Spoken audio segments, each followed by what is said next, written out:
Muy buenas noches, estamos en directo en Mírame Televisión, en la autonómica de las Islas Canarias. Es el momento de analizar la actualidad aquí en Canarias al día. Son las 9:01 de la noche y es también una buena hora para saludar a mis compañeros contertulios, a Natacha y Arena. Natacha, muy buenas noches. Muy buenas noches, David y Óscar. Óscar Martín. Buenas noches, David. Buenas noches, Natacha, también. y todos los espectadores. Bueno, además estamos en una semana muy intensa para esta casa porque ya estamos con los preparativos del telemaratón. La semana pasada estuvo aquí en esta mesa Manuel Artiles y ya le echamos de menos, sí. Y eso solo llevamos unos minutos de programa. Pero bueno, la realidad es que también nos ayudó un poco a ser un poquito más distendidos, ¿no? Porque Manolo, por donde pasa, quieras o no, deja su huella y al final aquí también la dejó el otro día, ¿no? Pero todo sea por una buena causa como es el telemaratón. Sí, fue sin duda la noticia, en este caso de la semana y de los próximos meses. Ese anuncio que hacía Manuel Artiles, ¿no? Ese bombazo solidario, el 12 de diciembre, nueva edición del telemaratón solidario, 40.000 personas que lo necesitan, en este caso, que son los datos que manejan los bancos de alimentos, tanto de Santa Cruz de Tenerife como de Las Palmas de Gran Canaria, en Mercatenerife, y luego a las puertas de la Navidad y en una fecha clave, insisto, porque los datos, como saben, de pobreza, los analizamos la semana pasada, con Manuel Artiles, son demoledores, son terribles.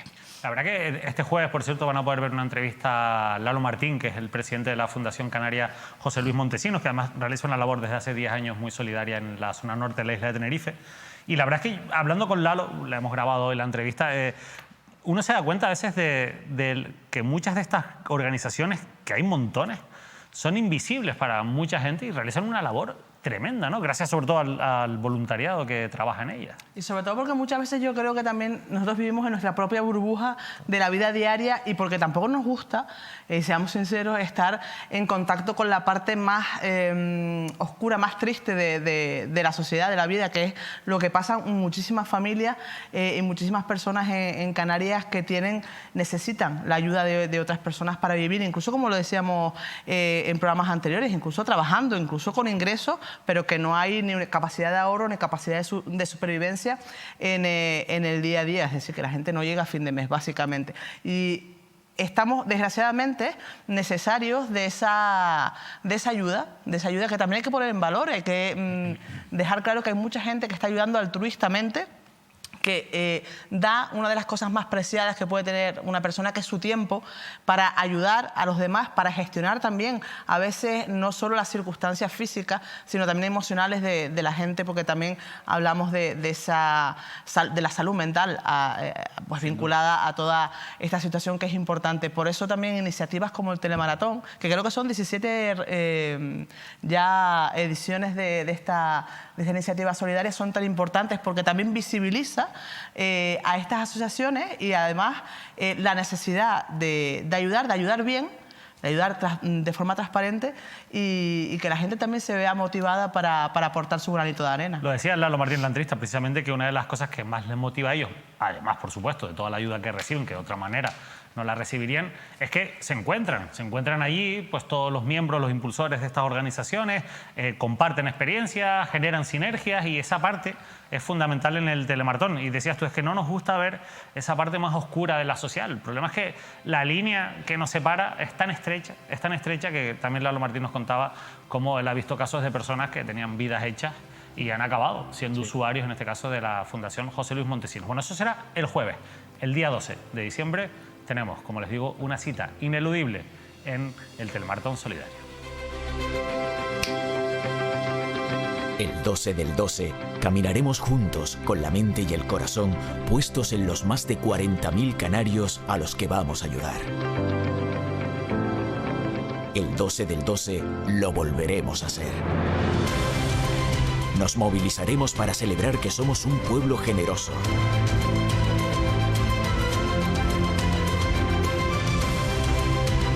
Al escenario subirán los artistas que cantarán y compartirán su talento por aquellos que han perdido la esperanza.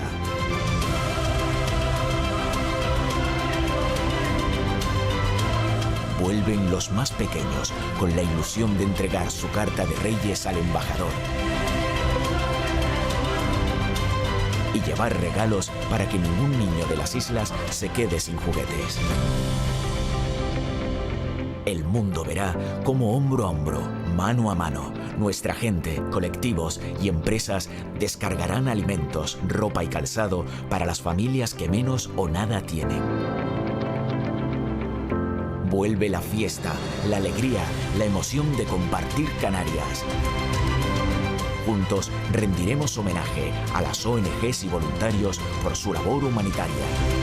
Ellos llevarán a todos los rincones del archipiélago la generosidad de nuestro pueblo. El 12 del 12 lo volveremos a hacer. Telemaratón.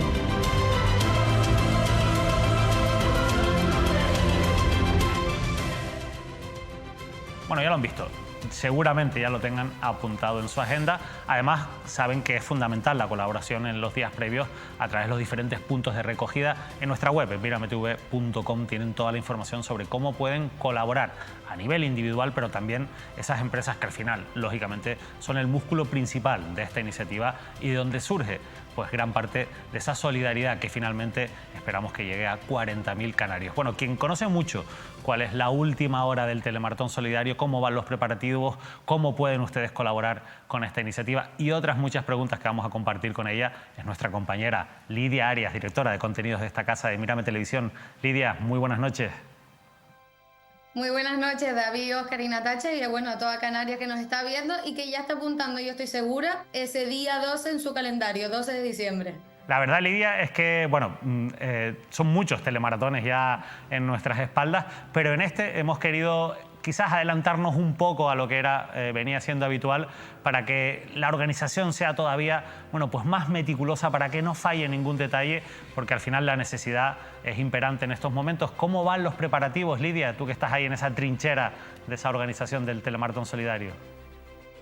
A ver, ¿cómo van los preparativos? Buena pregunta. Eso, como bien decías, David, este año, pues por primera vez, es verdad que siempre, todos los años, empezamos más o menos aproximadamente en noviembre. Es verdad que siempre en septiembre empezamos a hablar con las ONG, sobre todo también con los bancos de alimentos, pero este año que hemos querido adelantarnos también porque la fecha se ha adelantado. Pasamos una semana antes era entre los días 20 y 24, este año pues al adelantarlo, por lo tanto los preparativos también se han adelantado. Y bueno, ya estamos con todos esos últimos detalles prácticamente, porque ya tenemos pues puntos de recogida autorizados, empresas que tal cual hacían el anuncio la semana pasada con Manuel Artiles, ya al día siguiente estaban llamando, e incluso antes de que hiciésemos el anuncio ya había muchas empresas que nos estaban llamando y diciendo: pero oye, el telemaratón este año, ¿cuándo va a ser? Porque saben perfectamente la necesidad que hay, porque también se lo transmiten las ONGs o las personas que conocen. Y bueno, ahí estamos con todos esos puntos de recogida, con todas las empresas. Y este año, como novedad, es verdad que, como bien dice esa promo, vuelve el embajador y vuelven los niños, que eso es lo más importante, lo que más ilusión nos hace este año, y es que el telemaratón este año, otra vez, esa apertura la van a protagonizar los más pequeños con el embajador de los Reyes Magos. Y hasta aquí puedo leer, porque hay muchas sorpresas en esa apertura. Habrá novedades entonces también más allá de las que ya se han anunciado. ¿Y cómo puede colaborar la gente? Las empresas, al final, bueno, ya también hay un poco una red de funcionamiento. Las más habituales, pues directamente tocan en la puerta de Mírame Televisión, como acabas de contar, de cara a ese telemaratón. Pero los particulares, que quizás se puedan perder un poco más a la hora de saber cómo pueden colaborar con ese telemaratón solidario. Lidia, ¿cómo lo pueden hacer? Pues mira, es muy sencillo. Hay puntos de recogida autorizados, yo diría que en cada esquina. Pueden mirar en mirametv.com, porque son bastantes, ya son 20 puntos de recogida autorizados por todas las islas. Pueden mirarlos, ver exactamente dónde están ubicados, que seguro que hay uno cerca de su casa, y simplemente decir: vale, pues yo puedo aportar, pues a lo mejor comida, a lo mejor productos de higiene personal para los más pequeños, que es fundamental. Yo siempre lo reitero, porque es lo que nos transmiten las propias ONG. Nos dicen: es verdad que siempre los alimentos no perecederos siempre llegan, pero es verdad que los productos de higiene básico para bebés y niños siempre como que lo olvidamos, y al final también es importante saber que son productos que son caros, que no siempre se suelen donar, y es importante hacer hincapié en eso, en todo lo que engloba los productos básicos para bebés y niños. Y simplemente eso, saber pues qué quieren donar, qué pueden donar, acercarse a uno de los puntos de recogida autorizados, dejar su donación y ya luego nosotros, desde Mírame Televisión, con empresas de logística, se van a encargar el propio día 12 de diciembre de ir a recoger esas donaciones a todos los puntos de recogida y llevarlos al telemaratón. Y ya en el telemaratón mencionaremos pues a esas personas, voluntarios que se han querido animar y que han querido también participar, que aunque sea poco, aunque todos pensemos en casa, no, es que a lo mejor esto es muy poco para ayudar. Cualquier persona que nos esté viendo, por muy poco que sea, es una ayuda que todas las familias, esos 40.000 canarios, van a agradecer 100%. Lo cierto es que en todos estos años ya de telemaratones, el telemaratón, la propia iniciativa ha sufrido una evolución, en mi opinión, una evolución positiva. También la forma de organizarse del tercer sector, de todas estas organizaciones con las que finalmente Mírame Televisión es puente, porque es verdad que se canaliza todo a través del Banco de Alimentos, pero después esa ayuda llega, y ahora te voy a pedir que nos expliques un poco cómo funciona ese sistema, Lidia, llega a muchas de estas organizaciones que son las que finalmente las distribuyen entre los usuarios, pero decía que digamos, ha mejorado la iniciativa en paralelo a cómo también ha ido profesionalizándose el tercer sector.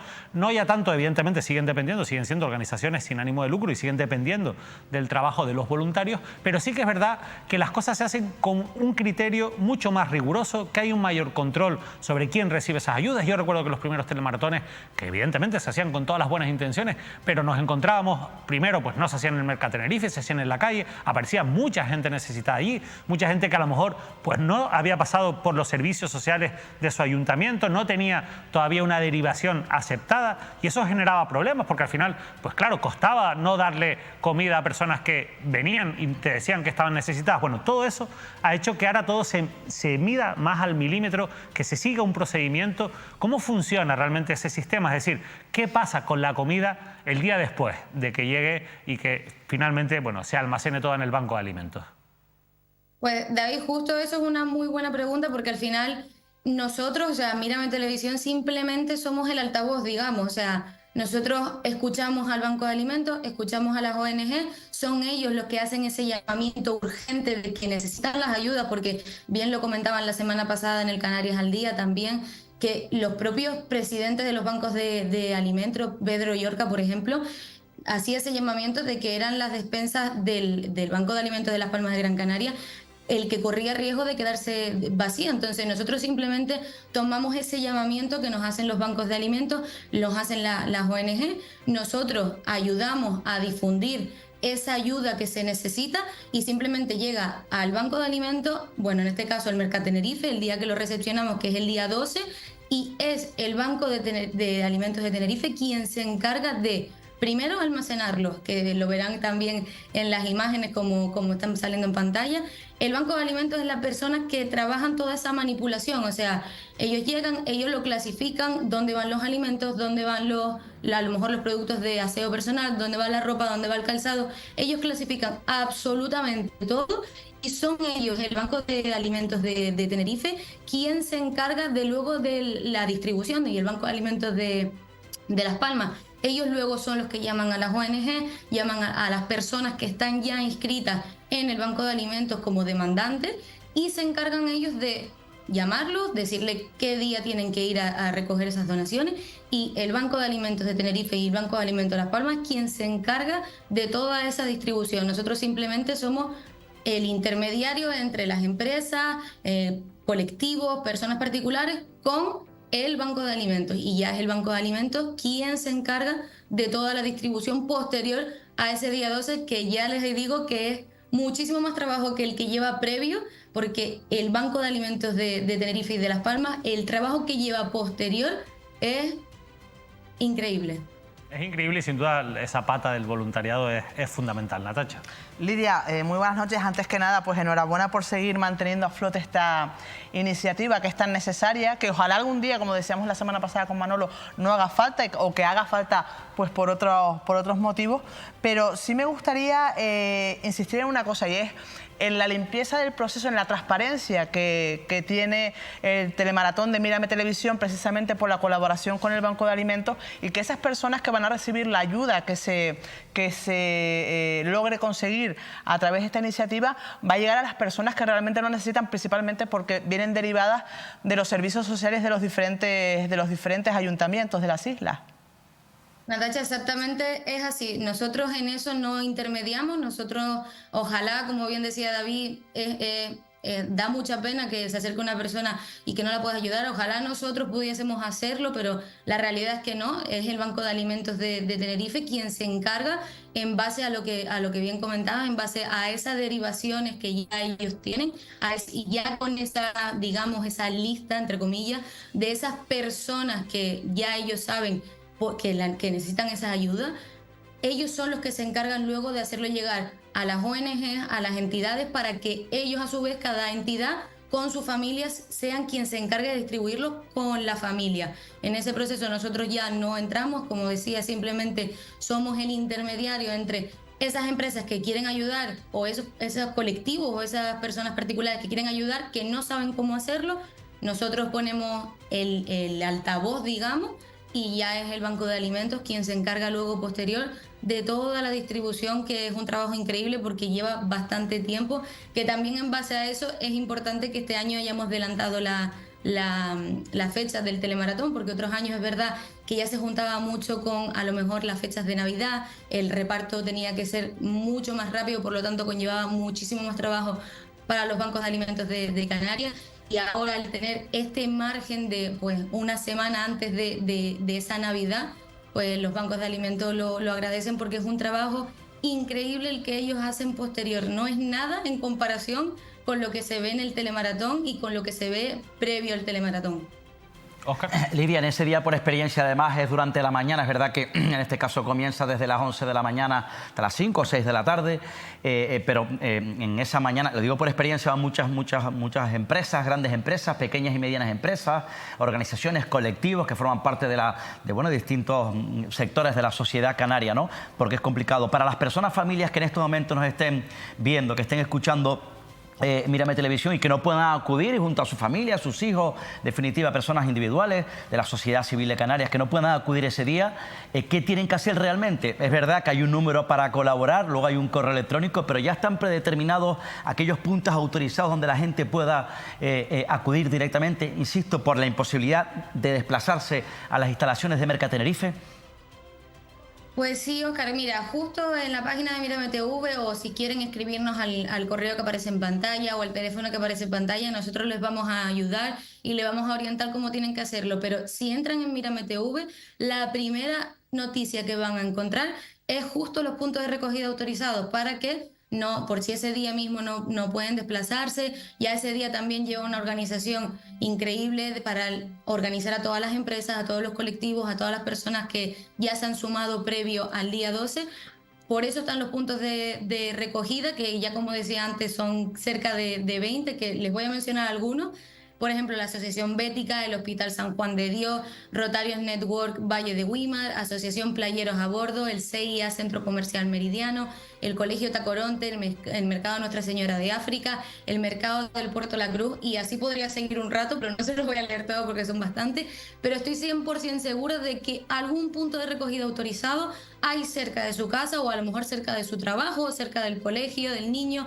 Hay algún punto de recogida autorizado que le coge de camino, y es simplemente ir con su buena voluntad, con lo que se pueda aportar, llevarlo a esos puntos de recogida autorizados, y ya luego, posterior, las empresas de logística, que también es importante de mencionar, porque hay empresas que a lo mejor no pueden aportar, pues a lo mejor como puede ser productos de alimentos, pero sí colaboran de esta manera, como siendo empresas de logística que nos ayudan a que ese día todas las donaciones que están repartidas por todo Canarias llegan al telemaratón y lleguen al Banco de Alimentos, porque el Banco de Alimentos posterior pueda hacer su labor de reparto. Así que simplemente revisar en mirametv.com los puntos de recogida autorizados, ir a llevar sus donaciones, y ya posterior lo podrán ver el día 12, cómo llegan, cómo recepciona el Banco de Alimentos esas donaciones, y cómo posterior pues se van a ser entregadas a esas 40.000 canarios.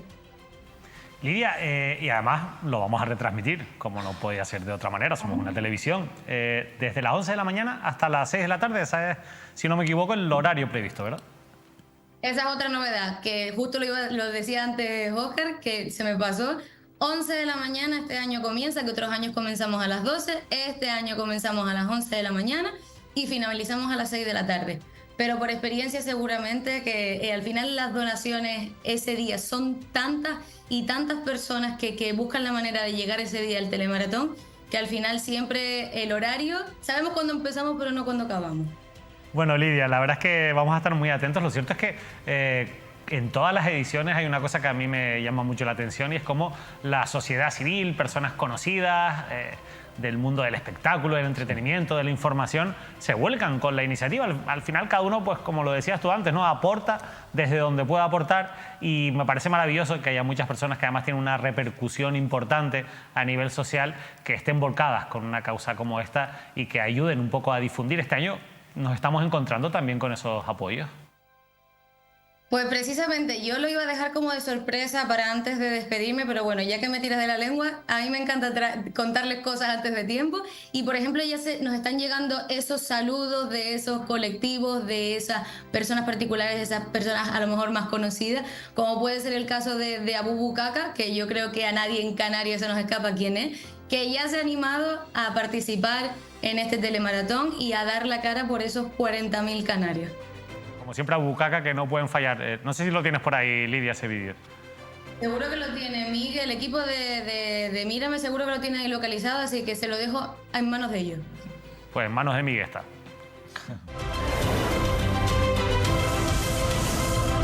El 12 del 12 Telemaratón.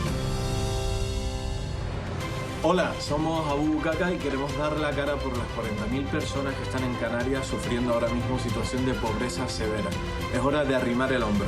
Sí, colabora donando alimentos, productos de primera necesidad para bebés, juguetes, ropa, calzado, productos de higiene. Encuentra los puntos de recogida autorizados en mirametv.com. Recuerda, el 12 del 12, Telemaratón. El 12 del 12 lo volveremos a hacer. Ayúdanos a compartir Canarias. Bueno, ahí los compañeros Bukaka que nunca fallan y que además ellos que llevan el humor a todas las esquinas de Canarias, lo cierto es que siempre han tenido también esa parte crítica, esa parte social y esa parte también solidaria, ¿verdad, Lidia? La verdad que sí, que al final, David, como comentaba antes, cada uno aporta de la manera que puede en este telemaratón, bien compartiendo la iniciativa, que también es importante en ese sentido, que nos ayuden a compartir a través de nuestras redes sociales el cartel, la promo del telemaratón, porque así con ese acto vamos a conseguir llegar a más personas que a lo mejor sí pueden aportar su granito de arena ese día.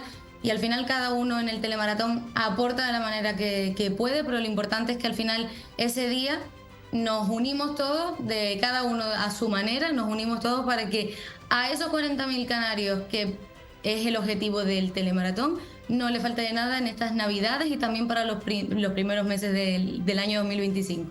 Bueno, todavía nos quedan algunas semanas, Lidia. Vamos a volver a conectar contigo, si te parece, antes de ese telemaratón para que nos sigas poniendo al día. Pero no sé si quieres comentarnos algo que se nos haya podido quedar, algo que sea importante de cara a los próximos días. Lo importante es que estén actualizando constantemente las redes sociales de Mírame TV para que puedan ver todos los nuevos puntos de recogida, porque la verdad que los puntos de recogida cada día, o sea, te puedo decir ahora que son 20, pero es que mañana si volviésemos a hablar serían 25, entonces actualizar constantemente las redes sociales de la cadena, que vayan viendo cómo pues vamos contando también pequeños detalles, van a haber muchos saludos de otros artistas canarios e internacionales que se suman a esta iniciativa y estar muy pendientes a Mírame Televisión, que ahí es donde lo vamos a ir contando todo. Y por supuesto que hablaremos las próximas semanas porque hay muchas novedades este año, sobre todo ese área que decía infantil que va a abrir el telemaratón y muchas otras cosas que lo iremos hablando las próximas semanas. Dosificando toda esa información para que la gente también se vaya quedando... Todo no te lo puedo contar. Por eso, y para que la gente se vaya quedando con las ganas también de saber qué se va a encontrar precisamente en esa gran cita, el 12 del 12, el telemaratón solidario. Lidia Arias, muchísimas gracias por habernos acompañado en este ratito de televisión aquí en Canarias al Día. Volveremos, como decimos, a contactar contigo. Que tengas una buena noche. Muchas gracias. La verdad que bueno, son muchísimas cosas de cara a ese telemaratón. Yo sigo dándole vueltas, insistiendo un poco en lo que tú preguntabas también, Natacha, en la necesidad de que todo esto se haga de manera transparente, se haga de manera seria, se haga de manera en la que la ayuda de verdad llegue a quien la necesita, ¿no? Y sobre todo porque también eso ayuda a que la gente se acostumbre a entrar dentro del sistema, que a veces el sistema no funciona todo lo bien que debería, pero es que si estás fuera del sistema no vas a recibir ese tipo de ayuda. No, ni vas a recibir ese tipo de ayuda, ni tú como persona que puede potencialmente ayudar también, hay veces que no tienes la confianza necesaria como para poder hacer esa ayuda.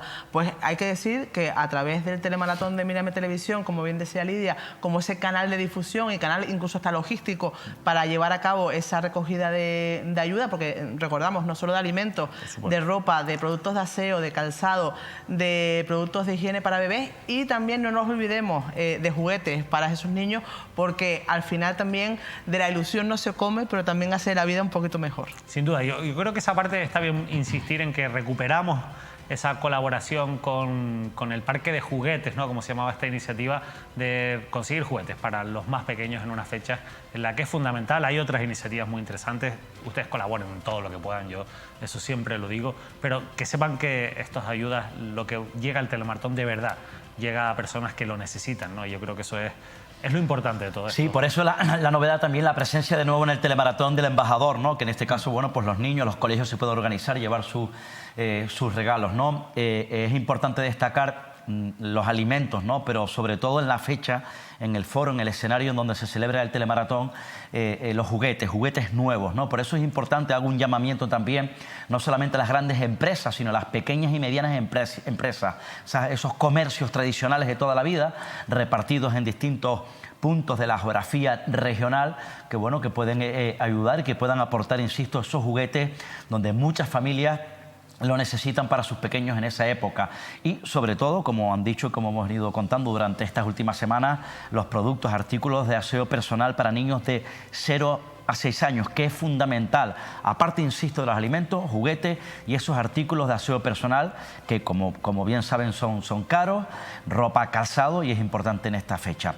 Eso por un lado. Por otro lado, forma parte, yo siempre he dicho, lo califico como la fiesta solidaria, ¿no? Y por eso es importante también no solamente el papel que puedan jugar las grandes empresas, las pequeñas y medianas empresas, sino la familia, la sociedad civil, y el papel que juega, que ha venido jugando históricamente en este telemaratón, pues la farándula, es decir, los que forman parte del mundo del espectáculo, del humor, de la cultura, del carnaval incluso, porque ellos también hacen esa fiesta solidaria y de luego es un espectáculo emocionante lo que se ve siempre que se celebra el telemaratón en esas instalaciones, en este caso este año en Merca Tenerife, en Santa Cruz de Tenerife. Bueno, pues ese día ya nosotros lo tenemos apuntado, lógicamente tenemos la alarma aquí, el 12 del 12, telemaratón solidario. Solo falta que ustedes colaboren. El 12 del 12 caminaremos juntos con la mente y el corazón puestos en los más de 40.000 canarios a los que vamos a ayudar. El 12 del 12 lo volveremos a hacer. Nos movilizaremos para celebrar que somos un pueblo generoso.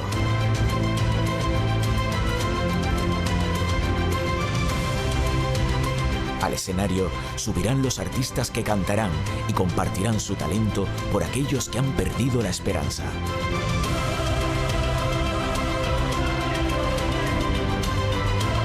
Vuelven los más pequeños con la ilusión de entregar su carta de Reyes al embajador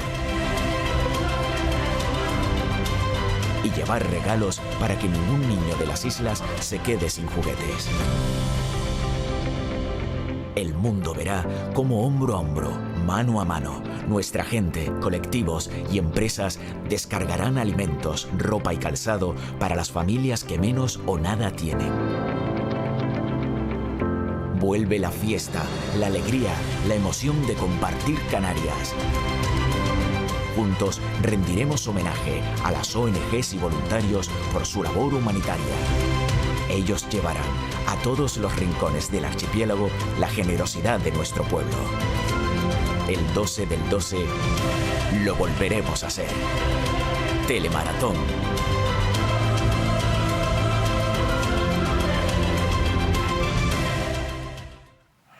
Bueno, pues ya lo saben, el 12 del 12 tienen toda la información en mirametv.com. No dejen de entrar y actualizar nuestra web. Por cierto, antes de que se me olvide, que seguro que se me va a olvidar o que me voy a despistar, y no quería dejar pasar esta oportunidad antes de entrar ya en la materia, y tenemos de verdad un guión cargado de asuntos de actualidad que queremos comentar con ustedes. El pasado jueves ya arrancó un programa que ustedes van a conocer o que ya conocen, porque bueno, pues fue el programa que protagonizamos durante las 2 últimas temporadas, Óscar Martín y un servidor, El Repaso. Bueno, le hemos cedido la marca del programa del Repaso y nuestro plató a nuestros compañeros, a Ardil Rodríguez y a Marian Abdelhai, que cada jueves, a partir de las 9 de la noche, van a hacer también un repaso de la actualidad, quizás de una actualidad un poco más cercana del día a día. Yo creo que es fundamental de lo que ocurre en nuestros municipios y yo les voy a invitar a que no se pierdan ese repaso todos los jueves a partir de las 9 de la noche, que además ya les adelanto que va a ser el germen de un proyecto un poco más ambicioso que está Casa va a poner en marcha, pero eso ya será, bueno, pues cuando pase toda esta época, porque ahora, como ustedes comprenderán, estamos centrados en el éxito del telemaratón solidario el 12 de diciembre. Bueno, como les decía, vamos a analizar la actualidad, porque ha habido muchísima actualidad en los últimos días. Y hoy queríamos abrir una ventana para hablar de los presupuestos del Gobierno de Canarias. Ustedes saben que esto se está debatiendo, que ya la semana pasada el Parlamento de Canarias tumbó las enmiendas a la totalidad que presentaron los grupos de la oposición, tanto del Partido Socialista como de Nueva Canarias como de Vox, y que ahora se abre el trámite de las enmiendas parciales donde se pueden modificar, bueno, pues algunas partidas de manera puntual, ¿no? En las enmiendas a la totalidad se presenta, pues digamos, un presupuesto alternativo por estos grupos de la oposición. Pero esto es importante porque probablemente a todos nos suena a un tema engorroso, un tema árido, al hablar de cuentas, de presupuestos. El día a día de todo lo que prácticamente ocurre en Canarias está en esa ley de presupuestos de la comunidad autónoma. El centro de salud que iban a hacer o que iban a arreglar al lado de su casa y que finalmente no se arregla, tenía que tener una partida en los presupuestos y como no la tenía, no se ha hecho esa obra. O el colegio que le prometieron en esa zona saturada del sur de la isla de Tenerife o de Fuerteventura o del sur de Gran Canaria, que no se va a hacer, pues tenía también su origen en los presupuestos. O, por ejemplo, ¿por qué ustedes a lo mejor perciben que se están promocionando menos actos culturales por parte del Gobierno de Canarias? Bueno, eso también está en los presupuestos. En los presupuestos son, al final, lo que marca las políticas que se van a llevar a cabo y por eso para nosotros es importante, sobre todo, bueno, pues ir abriendo algunas ventanas para ir analizando esas cuentas de la comunidad autónoma para el próximo año. Unas cuentas que crecen en más de 300 millones, en 376 millones, superan los 11.000 millones de euros, un 3,3% más que el año pasado. Sin embargo, bueno, pues han llegado muchas críticas también porque, evidentemente, cuando se hace un presupuesto nunca convence a todos, pero este presupuesto se vuelve a quedar corto en algunas partidas que han cuestionado desde la oposición y desde diferentes colectivos. De entrada, como les decía, se han tumbado ya esas enmiendas a la totalidad. Esto, en cualquier caso, Natacha, no debe de sorprender a nadie porque yo no recuerdo un caso en el que se acepte, obviamente, una enmienda a la totalidad, pero sí sirve un poco para poner las cartas sobre la mesa, ¿no? Sí, porque además bueno, el grupo de gobierno y los grupos que lo sustentan han hecho valer pues, su mayoría y por eso lo han hecho. Además son los que están redactando los presupuestos, con lo cual defienden su redacción. Sí, leyendo pues, alguna crónica del día, de los hechos, me llama la atención de que, por ejemplo, los grupos que sustentan al gobierno hablan de que la oposición quiere una Arcadia feliz, un mundo de fantasía. Yo no entiendo muy bien cuando eso supuestamente siempre tiene que ser para las personas que redactan los presupuestos. Ahora hay que desglosarlos y también esto es un trabajo muy arduo y fino de los medios de comunicación, que es trasladar el engorro que es la elaboración y redacción de unos presupuestos para que la gente entienda, como bien decías en tu alocución, que eso no son solo folios y folios y folios o un PDF o un pendrive, porque hasta la modernidad llega al Parlamento. Hoy está ya publicado en la web. Efectivamente, o sea, todo el mundo puede hacerlo. Puede acceder. Pero es verdad que, bueno, pues que hay que trasladar a la ciudadanía el qué, el cómo, el cuándo y el por qué. Y efectivamente esto es una prueba también de que el Parlamento en los últimos años se ha desligado mucho del ciudadano, porque precisamente todo lo que pasa en el Parlamento incide específicamente en el día a día, en tu vida diaria. No, el Parlamento no es la bronca, no es que de repente se hable de una cosa, de otra, o alcemos la voz. El Parlamento está para precisamente aprobar leyes o anteproyectos o decretos para mejorar la vida del ciudadano. Y eso la gente lo tiene que saber y tiene que informarse y tiene que exigir también que se haga. Por eso ahora tenemos un poco que trasladarle eso a la gente para que sepan qué es lo que está pasando pasando y qué partidas se van a destinar para qué, porque claro, también te dicen que es que 7 de cada 10 euros, como decía el portavoz de Coalición Canaria, José Miguel Barragán, se van a destinar a garantizar las políticas fundamentales. ¿Cuáles son las políticas fundamentales? Hombre, teniendo en cuenta que educación y sanidad, que lógicamente porque son dos auténticos monstruos dentro de la administración, pues evidentemente se llevan gran parte de ese presupuesto. Lo de 7 de cada 10 se va para políticas fundamentales. Claro, es obvio. Es una obviedad que se repite año tras año, ¿no? Pero quizás lo complicado no sea hablar de esas generalidades, sino de ir a lo particular, como bien dice. De lo poquito a poquito, eso, del Centro de Salud de Corralejo o de Puerto del Rosario o el Colegio del Sur de Tenerife, que hace falta porque hay una densidad demográfica muchísimo mayor que hace 10 años. Yo creo que la gente en este caso siempre, bueno, nosotros lo desciframos como anteproyecto de ley que llega al Parlamento, lo discuten los distintos grupos parlamentarios. En este caso, bueno, pues la novedad parlamentaria es que se rechaza esa enmienda a la totalidad de la oposición, Partido Socialista, los ex que gobernaban en el Pacto de la Flor, es decir, Partido Socialista de Nueva Canaria, y en este caso también Vox, con esa representación nueva en el Parlamento Regional. Matilde Asián es la consejera de Hacienda del Partido Popular, hablaba en este caso de ese dato, que ascienden, crece un 3,3%, cerca de 11.678 millones. Pero para que la gente lo sepa, en los presupuestos es el reflejo, el espejo del presente y futuro de Canarias, de la realidad canaria, y entiendo yo que unos presupuestos, en este caso en la comunidad autónoma, tienen que estar especialmente marcados por la sociedad del bienestar, que son fundamentalmente educación, sanidad y políticas sociales. Ha dicho la propia consejera, para que la gente lo entienda, que son unos presupuestos más sociales, marcados por las políticas sociales, que, como no puede ser de otra manera, teniendo en cuenta la realidad social, que además estamos contando cuando anunciamos el telemaratón solidario, y por otro lado, marcado especialmente por un grave problema que sí que le afecta a la ciudadanía, que es el problema de la vivienda. En este caso, favorecer el acceso a la vivienda, según explica, insisto, la propia responsable de elaborar junto al resto de consejerías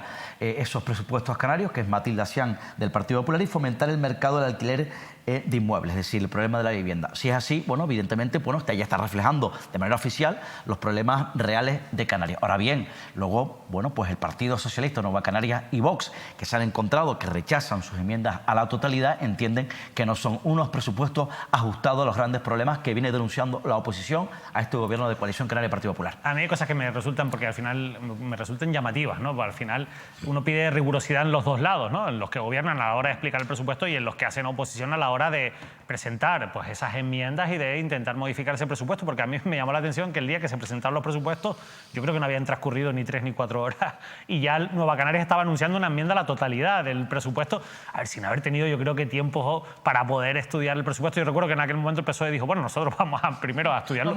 A nadie se le escapa que sabíamos ya de antemano que todos iban a presentar una enmienda a la totalidad, pero yo creo que un poco las formas también en ese sentido. Porque no olvides en este caso que Nueva Canarias gobernó con el Partido Socialista y Podemos y Agrupación Socialista de La Gomera, pero que el líder de Nueva Canarias, que ahora no tiene representación parlamentaria, que es el presidente de Nueva Canarias, fue vicepresidente y consejero de Hacienda, el responsable de elaborar los presupuestos, que es Román Rodríguez. Bueno, como decíamos, vamos a intentar desmenuzar un poco este presupuesto en algunas cuestiones que son importantes. Por ejemplo, la inversión en las universidades públicas canarias. Es importante porque hemos escuchado a los rectores, a Lluís Serra y a Francisco García decir que, bueno, una cosa que también es obvio porque les está afectando a ustedes seguramente en su economía doméstica, y es que la inflación, la subida de los gastos básicos, los gastos estructurales que tienen también las universidades, no ha ido a la par de la financiación pública. ¿Ha crecido la financiación pública? Sí, en los últimos años. ¿Ha crecido al mismo ritmo que ha crecido la inflación y los gastos estructurales? No, y ese déficit está ahogando a las universidades públicas. Había un compromiso de que en estos presupuestos se aumentaran en 23 millones en unas partidas extraordinarias para cubrir esos gastos estructurales.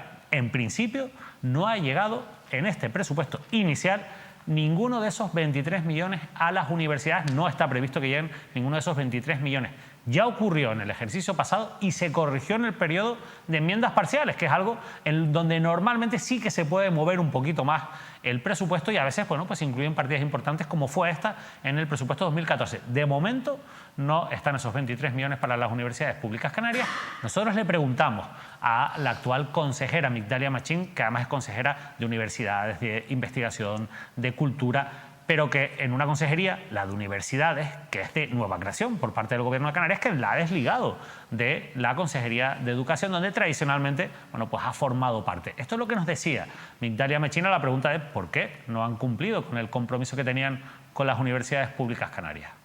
Claro que me preocupa y obviamente lo conozco porque bueno, a mí me comentan, bueno, hay un aumento de pues, lo que tiene que ver la luz, el agua, todo lo que tiene que ver con el día a día, lo que puede ser contratos de limpieza, todo eso lo han puesto sobre la mesa. Obviamente yo trato de mejorar y sigo luchando. Les he dicho, estamos en periodo de enmienda, a ver si podemos incluir una partida en la que se pueda seguir mejorando las universidades. Yo no soy conformista. Me dice, ¿estás conforme? A ver, esta es la realidad que tengo, no es la deseable. Me encantaría que los rectores me dijeran todo perfecto y hablaríamos de otros proyectos y otras cosas que tiene que afrontar la universidad pública, la cual defendemos y la cual financiamos. O sea, entonces obviamente pues entiendo la situación que tienen, la ha transmitido también al presidente, lo ha hablado también en el Consejo de Gobierno y estamos en esta línea de que ahora en el periodo de enmienda a ver si podemos mejorar el presupuesto. ¿Usted ha hablado ya con la consejera de Hacienda, con su compañera en ese sentido?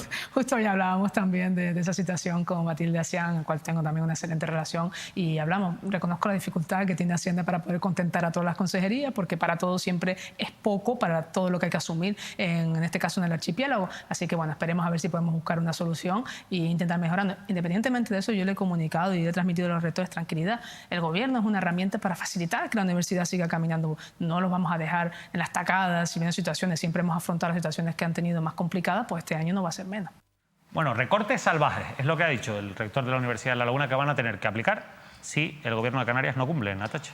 Es que además, yo pasé por la Universidad de La Laguna hace muchísimos años, no voy a decir cuánto, pero es verdad que yo he notado como que las universidades canarias no han entrado en el siglo XXI, no sé, no he visto evolución en ese sentido, porque ya no solo hablamos desde el punto de vista académico, que hacen falta profesores, bueno, además uno de los primeros programas de Canarias al Día hablamos de la necesidad de profesores de medicina, y sin profesores no podemos formar o no se pueden formar a los profesionales del futuro en cualquier área. Pero también hablamos de infraestructuras que sean accesibles, que sean modernas, que sean también atractivas para estudiar y que entren también las nuevas tecnologías en las universidades. O sea, las formaciones telemáticas, que se pueda estudiar a distancia y dar quizás más opciones.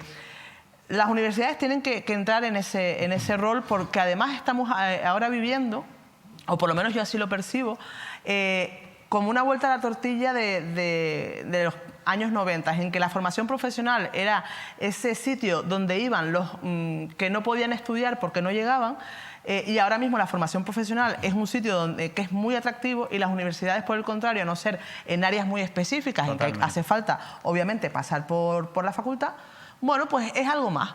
Entonces, yo creo que eso hay que arreglarlo y fomentarlo. Decías algo que es muy importante, ¿no? Pero claro, yo me pregunto, yo insisto en compararlo con la economía doméstica, que al final todos tenemos nuestro propio presupuesto, ¿no? Claro. Yo, si me cuesta pagar el agua y la luz, ni me planteo hacer reformas en mi casa. Claro. Entonces, claro, yo creo que empecemos a cubrir... Pero es la pescadilla que se muerde la cola. Totalmente, porque claro, después, si no haces reformas en tu casa, eso empieza a caerse. Si y al final es peor, un tabique no lo arreglas, o me lo invento porque no sé, pero no tengo ni idea. Creo que se entiende. Pero evidentemente hay que ir haciendo arreglos progresivos, por supuesto, establecer prioridades, que es lo que hay que hacer.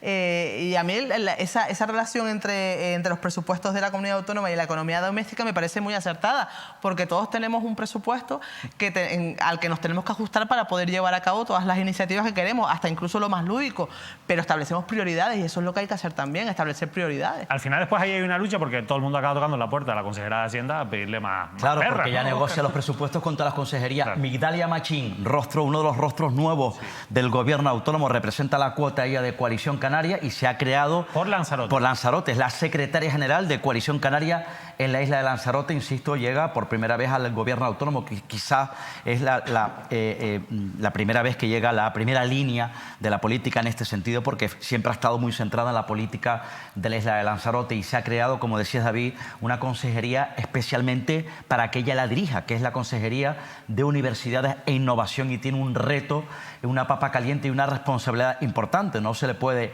mirar, o esa responsabilidad no se le puede trasladar a la consejera de Hacienda, que para eso se crea esa universidad, esa consejería. Y además no es nuevo, que ya desde hace mucho tiempo tanto el rector de la Universidad de Las Palmas como de la Universidad de La Laguna llevan denunciando, insisto, que las dos instituciones académicas podrían entrar en un camino, en una senda de riesgo. ¿Por qué? Primero, no hay que escatimar en investigación, creo que somos todos conscientes. Es clave el futuro, o sea, la educación, la universidad sobre todo, ¿no? Y en este caso ellos advierten del problema que tiene que ver específicamente con los gastos corrientes y que sin presupuesto, sin apoyo económico del gobierno, en este caso de la Dirección General o de la Consejería de Universidades, no se pueden asumir esos gastos. Y si no se pueden asumir esos gastos, entra en declive el día a día académico, insisto, el día a día académico tanto de la Universidad de La Laguna como de la Universidad de Las Palmas de Gran Canaria. Si no se apoya a las dos universidades canarias, pues ¿qué quieren que les diga?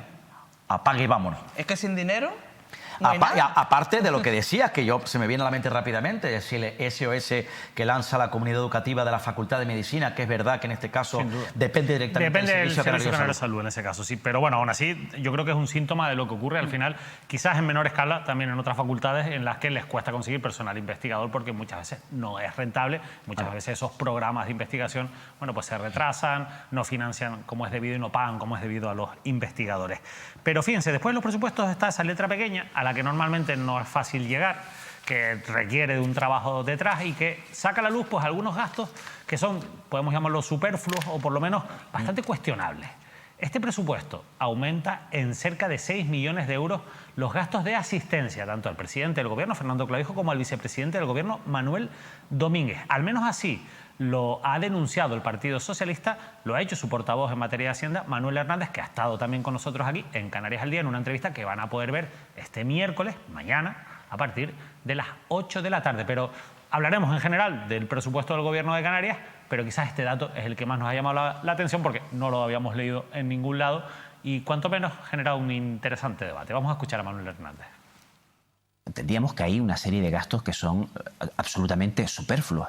Hay gastos, por ejemplo, relativos a la asistencia técnica y política al presidente que aumentan un 54%. La asistencia técnica y política al vicepresidente aumenta en un 11%. ¿Qué es la asistencia técnica y política? Bueno, pues toda esa estructura administrativa de cargos de confianza, de personal eventual. ¿Eso aumenta? Aumenta, curiosamente, aumenta la suma de ambas en torno a 6 millones de euros. Bueno, ya lo han visto, 6 millones de euros. A ver, aquí asesores ha tenido todo el mundo. Pero a mí quizás lo que más me llama la atención es por qué aumenta de un año para otro. O sea, por qué esa necesidad que ya supongo que la tenían en 2024 les ha hecho que en 2025 necesiten asesorarse más y espero que mejor. Pues mira, yo sin datos en la mesa, o sea, pero si quieren el próximo día podemos hacer un ejercicio de cuadrar datos e incluso ponemos una pizarra y hacemos el... me gustaría, mira, me voy a apuntar la idea. Pero para ver qué gastos en asesores y variados pues han tenido los anteriores gobiernos de Canarias. Pero me da la impresión de que eso aumenta cuando hay coalición de gobierno. ¿Por qué? Porque tú quieres poner a los tuyos y el otro quiere poner a los suyos. Con lo cual, como aquí hay que contentar a mucha gente, pues obviamente tiras de cargos y tiras de presupuesto, porque todo eso se tiene que pagar. Lo que quizás no deberíamos preguntar y se debería preguntar a la gente es si realmente hacen falta eso. Y a lo mejor lo que habría que hacer es establecer mecanismos de fiscalización para realmente ver la rentabilidad y la eficacia de esos asesores. Porque, oye, si que tú tengas 20 asesores, eso a mí me va a garantizar que todos los proyectos que se lleven a cabo en el Gobierno de Canarias van a ser la pera limonera, yo me callo, oye, y dinero bien gastado. Pero si el dinero va a ir para 4 personas que lo que van a estar es mirando los celajes, pues la verdad, a mí, como canaria, me cabrea. Los hay. A mí me cabrea. Pero eso es importante porque al final nosotros que... Los hay y los hubo. Tratamos con parte de ese equipo de asesores, porque en comunicación también se gasta mucho dinero, lógicamente un gobierno, el anterior, este y el que venga después también lo hará, porque al final la comunicación es poder y ellos invierten en eso. También es verdad que yo estoy con Óscar en que pues todos nos hemos encontrado en que hay personas que trabajan y otras que no trabajan. Normalmente las que trabajan por ellos y por el trabajo de los que no lo hacen. A mí me hace gracia porque durante los últimos años también todas las fuerzas políticas llegaron a un consenso, hace ya varios años, la necesidad de adelgazar la administración pública canaria. Todos los partidos, Partido Popular, Coalición Canaria y Partido Socialista, luego Podemos, Nueva Canaria, en fin, todo. pues han pasado los años, han transcurrido los años y desde luego, dependiendo de quién gobierne, no se ha procedido a adelgazar la administración pública. O sea, otro debate que se quedó en el camino. Es verdad que, bueno, la sensación, por haber, tal y como está denunciando el Partido Socialista, que hay un mayor número de asesores y que ellos denuncian que es el gobierno con mayor número de asesores durante los últimos tiempos en Canarias, en este pacto Coalición Canaria Partido Popular. Y es efectivamente el principal argumento. Una vez se cerró el pacto, se conformó el gobierno entre nacionalistas y populares, el principal argumento que denunció públicamente en la prensa y en el Parlamento el Partido Socialista fue ese alto número de asesores. Pero hay que decir que en el Pacto de las Flores, insisto, ese pacto progresista en Canarias, también hubo un gran número de asesores por todas las representaciones políticas. Por tanto, todos los últimos gobiernos en Canarias aumentaron su número de asesores y todas las consejerías tuvieron unos escandalosos números de asesores y unos personajes asumiendo esas responsabilidades que yo no quiero recordar porque durante muchos años contamos aquí con nombres y apellidos quienes estaban de asesores. Bueno, hemos visto cada caso y lo hemos contado, la verdad que llamativo. No abramos ese melón de nuevo, por lo menos no lo abramos hoy porque no tenemos tiempo y tenemos que hablar de otras muchas cosas, pero nos lo apuntamos como tarea porque yo creo que es interesante, al fin y al cabo, porque es verdad que a veces encontramos a gente que trabaja muy bien, que es muy necesaria y que, como dice Natalia, al final genera una productividad muy interesante para el bien común de todos, y hay otros que, bueno, pues que están ahí por una cuestión simple y llanamente política. Bueno, y para finalizar hay una cosa que queríamos comentar, porque ha ocurrido, o suele ocurrir, que se aprueban leyes en el Parlamento de Canarias que no se cumplen.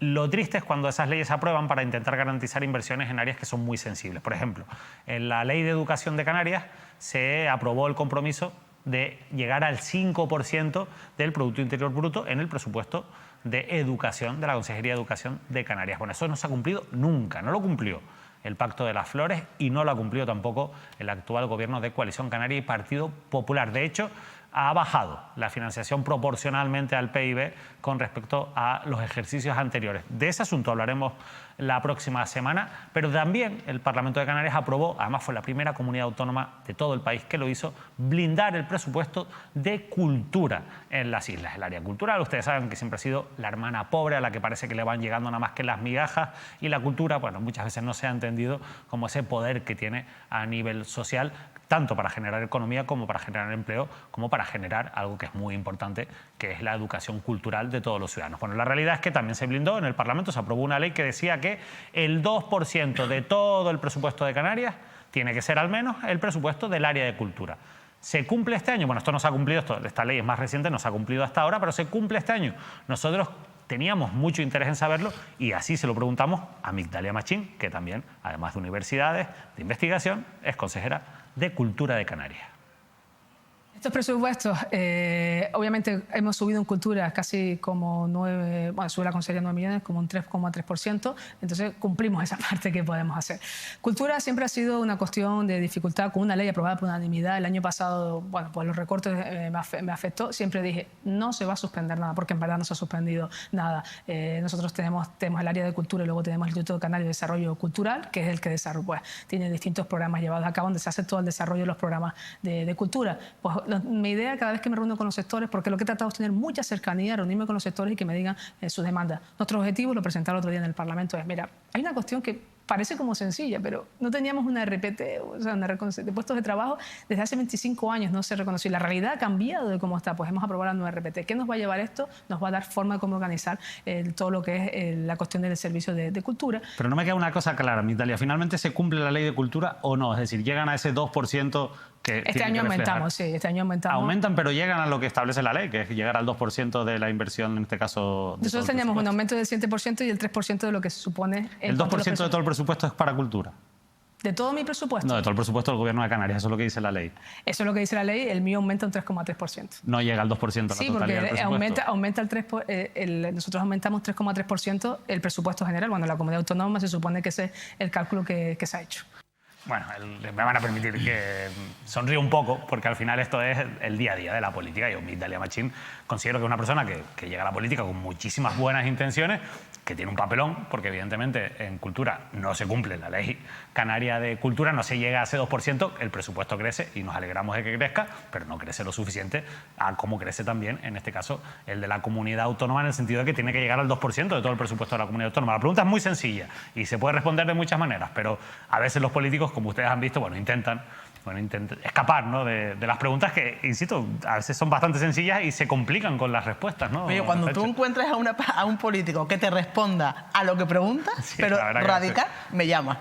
Y entonces ese día no se hace. A mí no me quedó claro. ¿Aumenta la partida pero cumple con la ley? No cumple. No, aumenta la partida pero todavía no, pero a lo mejor sí. Pues pero está incumpliendo claramente con la ley, en este caso de cultura, lo reconoce, por tanto. Sí, bueno, al final lo reconoce porque... Bueno, lo reconoce, no lo reconoce, ojalá lo reconociera. Es la conclusión que sacamos nosotros. Pero es evidente, o sea, esto están los datos, cualquiera vaya al presupuesto y yo ese trabajo no llega al 2%, pero eso ya se intuía que eso no iba a pasar, ¿no? Pero lo sorprendente es cuando, uno a veces agradece que los políticos reconozcan sus fracasos, ¿no? Y eso es complicado, O no como un fracaso, sino, oye, pues mira, es verdad, eso fue un compromiso, en esta ocasión no hemos podido llegar a eso por X causa, porque, oye, hay otras prioridades en estos momentos para mejorar la vida de los ciudadanos, pero seguiremos trabajando en conseguir ese objetivo. Les estoy dando el discurso totalmente. completo, Yo seguro que ahí están cogiendo apuntes. Bueno, nosotros en cualquier caso sabemos y somos conscientes, lógicamente, de lo complicado que es gestionar áreas en el gobierno de Canarias, de que al final las cuentas salen de la Consejería de Hacienda, pues se tiene que repartir ese dinero y el reparto normalmente no es justo, pero también es verdad que... Hombre, uno espera que si nuestros diputados y diputadas aprueban leyes, sea con la intención de cumplirlas, porque es que si las leyes se quedan en papel mojado, un Estado de Derecho al final acaba siendo, pues eso, papel mojado, y eso es muy peligroso. Bueno, nos vamos a ir unos minutos a publicidad y volvemos después con otros asuntos de actualidad. Hoy, por cierto, vaya la que se ha armado en el sur de Tenerife, en el proyecto de Cuna del Alma. Ahora se lo contamos.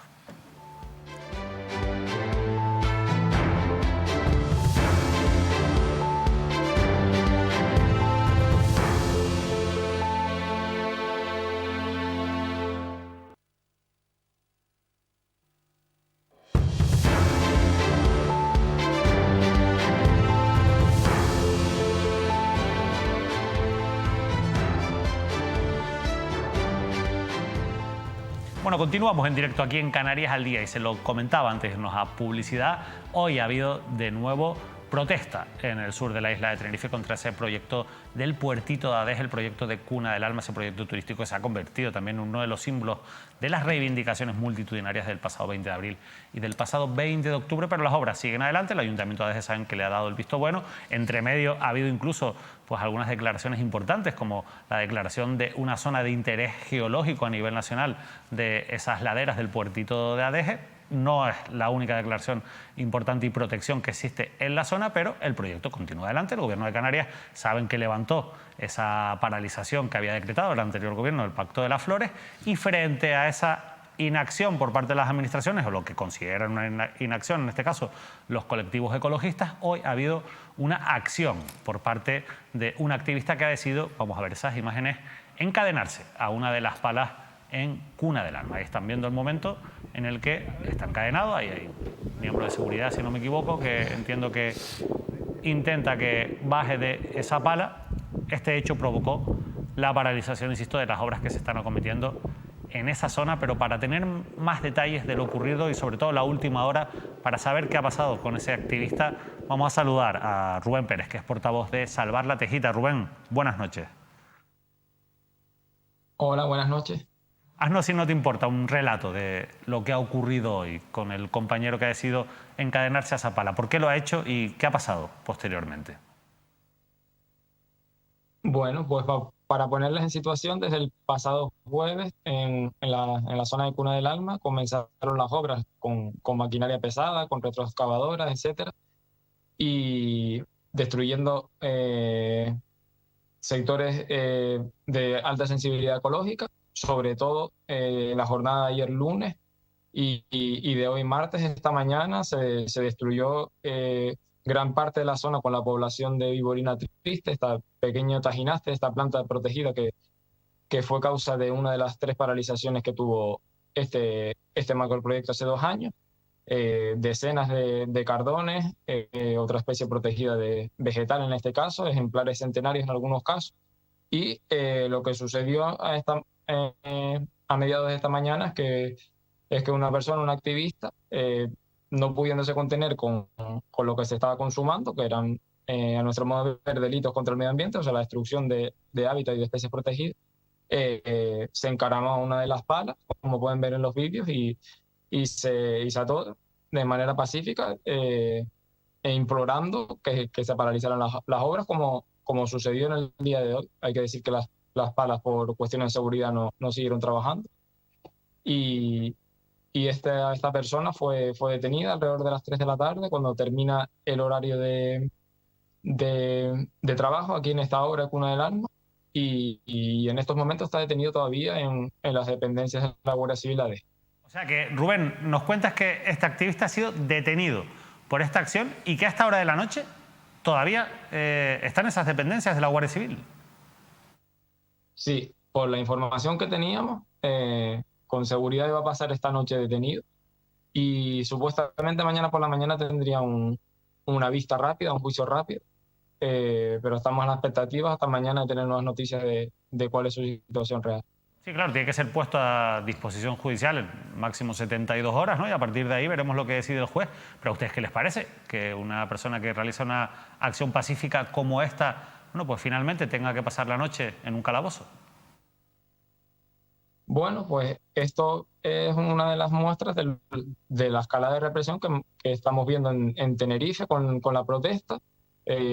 Se ha dado de manera muy frecuente en las últimas protestas, en los últimos meses, en obras de hoteles irregulares, como son el Hotel de la Tejita o este de Cuna del Alma, donde cada vez que hay una manifestación, hay un acto, pues encontramos a personas, organizadores multados.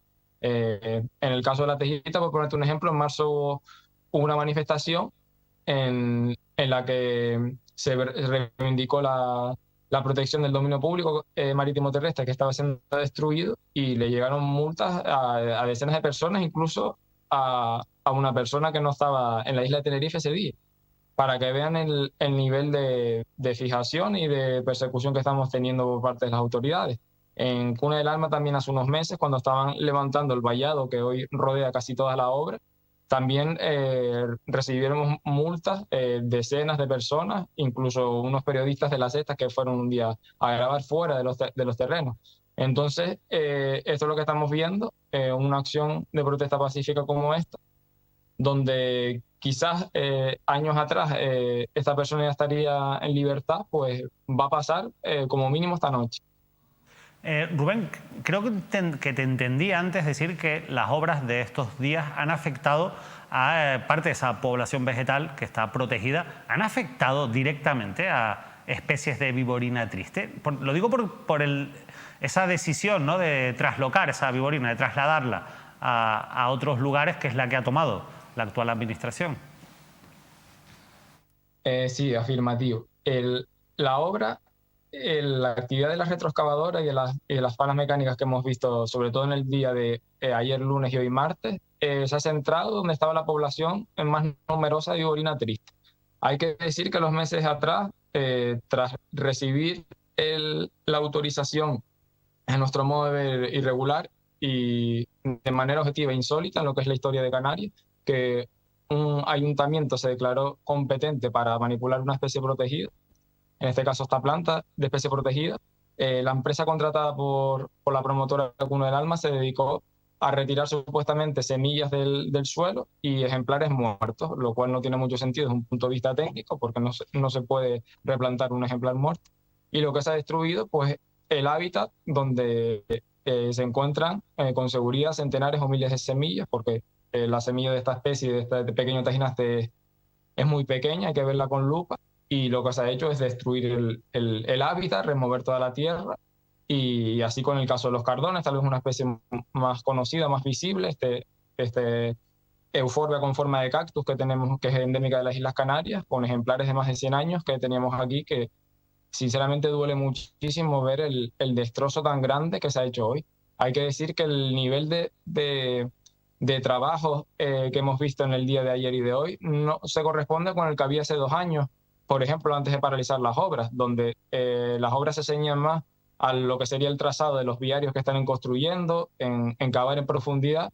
En el día de ayer y hoy se destruyó lo que es en superficie, la mayor superficie posible. Se fue, a nuestro modo de ver, se están destruyendo pruebas, evidencias del ecosistema que hay ahí, pues entendemos temiéndose lo que pueda pasar en un futuro, como ha pasado en las obras de La Tejita, por ejemplo, donde ha habido reanudaciones y paralizaciones futuras. Pues aquí lo que hemos visto es que han ido con un ensañamiento a destruir la mayor superficie de sensibilidad ecológica, pues la mayor posible, en poco tiempo. Óscar. Sí, Rubén, si no me equivoco, en su momento, yo recuerdo, corrígeme si me equivoco, también fuiste detenido por parte de la Guardia Civil, ¿no? Que tuviste además que pasar por los juzgados en unas protestas de Cuna del Alma donde se te acusaba de haber agredido a una gente, ¿verdad? Sí, en este caso fui puesto en libertad a las pocas horas y tuve un juicio en el cabo de una semana, en el cual fui absuelto, en el cual el Guardia Civil en este caso retiró las acusaciones que había vertido sobre mí, que era de maltrato de obra, una supuesta tipo de agresión leve hacia un agente que no se produjo en ningún momento, y eso fue lo que sucedió hace 2 años. Como estamos viendo ahora, como le estaba diciendo, el nivel de represión que hemos estado viendo en las manifestaciones anteriores ha ido subiendo, pues con la detención de este compañero, pues vemos que están intentando amedrentar y escalar en lo que es la represión. Ya, Rubén, ¿qué delito le acusan a ese compañero suyo que está a esta hora de la noche detenido, tal y como confirma? No lo tenemos claro, pero un compañero pareció escuchar, porque estaba, claro, en lo que es la valla de Cuna del Alma, no estaba cerca, que se le acusaba de desacato a la autoridad. Rubén, buenas noches. Yo creo que desde el 20 de abril, sobre todo, lo que se ha dejado claro es que hay una gran conciencia social por parte de la ciudadanía ante este tipo de acciones. Pero vamos a dejar de lado el tema de la destrucción de especies autóctonas y endémicas. Hablamos de destrucción de territorio, también en un momento muy complicado para los ciudadanos de las islas, y eso lo que nos hace preguntarnos es por qué el empeño en este proyecto en concreto, por qué el empeño en construir decenas de villas de lujo en un sitio principalmente protegido, pero quitemos ese aspecto de protección, en un lugar como la isla de Tenerife, en el sur de Tenerife, donde hay problemas acuciantes de vivienda, de agua y de otro tipo de aspectos que están afectando directamente a los ciudadanos que residen en las islas. Sí, si lo miramos de una perspectiva más amplia, pues vemos lo que representa este macroproyecto, que es tal vez lo que estamos viviendo en esta fase de urbanización del sur de Tenerife, donde se apuesta por proyectos que intentan o parecen dar la sensación de que son ecosostenibles, pero la realidad es que están colmatando los pocos espacios sin urbanizar que quedan, con lo cual el impacto que están produciendo es muy severo, porque están agotando literalmente los hábitats de las especies que les quedan en el suroeste de Tenerife, que son casi nulos porque han sido destruidos por la urbanización. Estamos hablando de una urbanización que por mucho que se intente vender como que está integrada en el territorio, va a desmontar un barranco que ha sido declarado por el Instituto Geológico y Minero, por cierto, hace unos pocos meses como de interés geológico. Tenemos pocos sitios en Canarias que se hayan declarado con esta categoría, y lo que van a suponer es, como estás comentando, una mayor colmatación de personas, de abastecimiento de recursos como agua, generación de residuos, etcétera, en una isla y en un sector de la isla que está ostensiblemente colmatado. Estamos hablando de costas y playas que podríamos ir a visitar cualquiera de nosotros hace 15 o 20 años con unos niveles de calidad de vida muy altos, de poca frecuentación, que hoy en día están muy masificadas. De las carreteras, pues esto ya afecta a toda la población, y lo que estamos viendo es proyectos que van a incrementar los problemas que ya tenemos.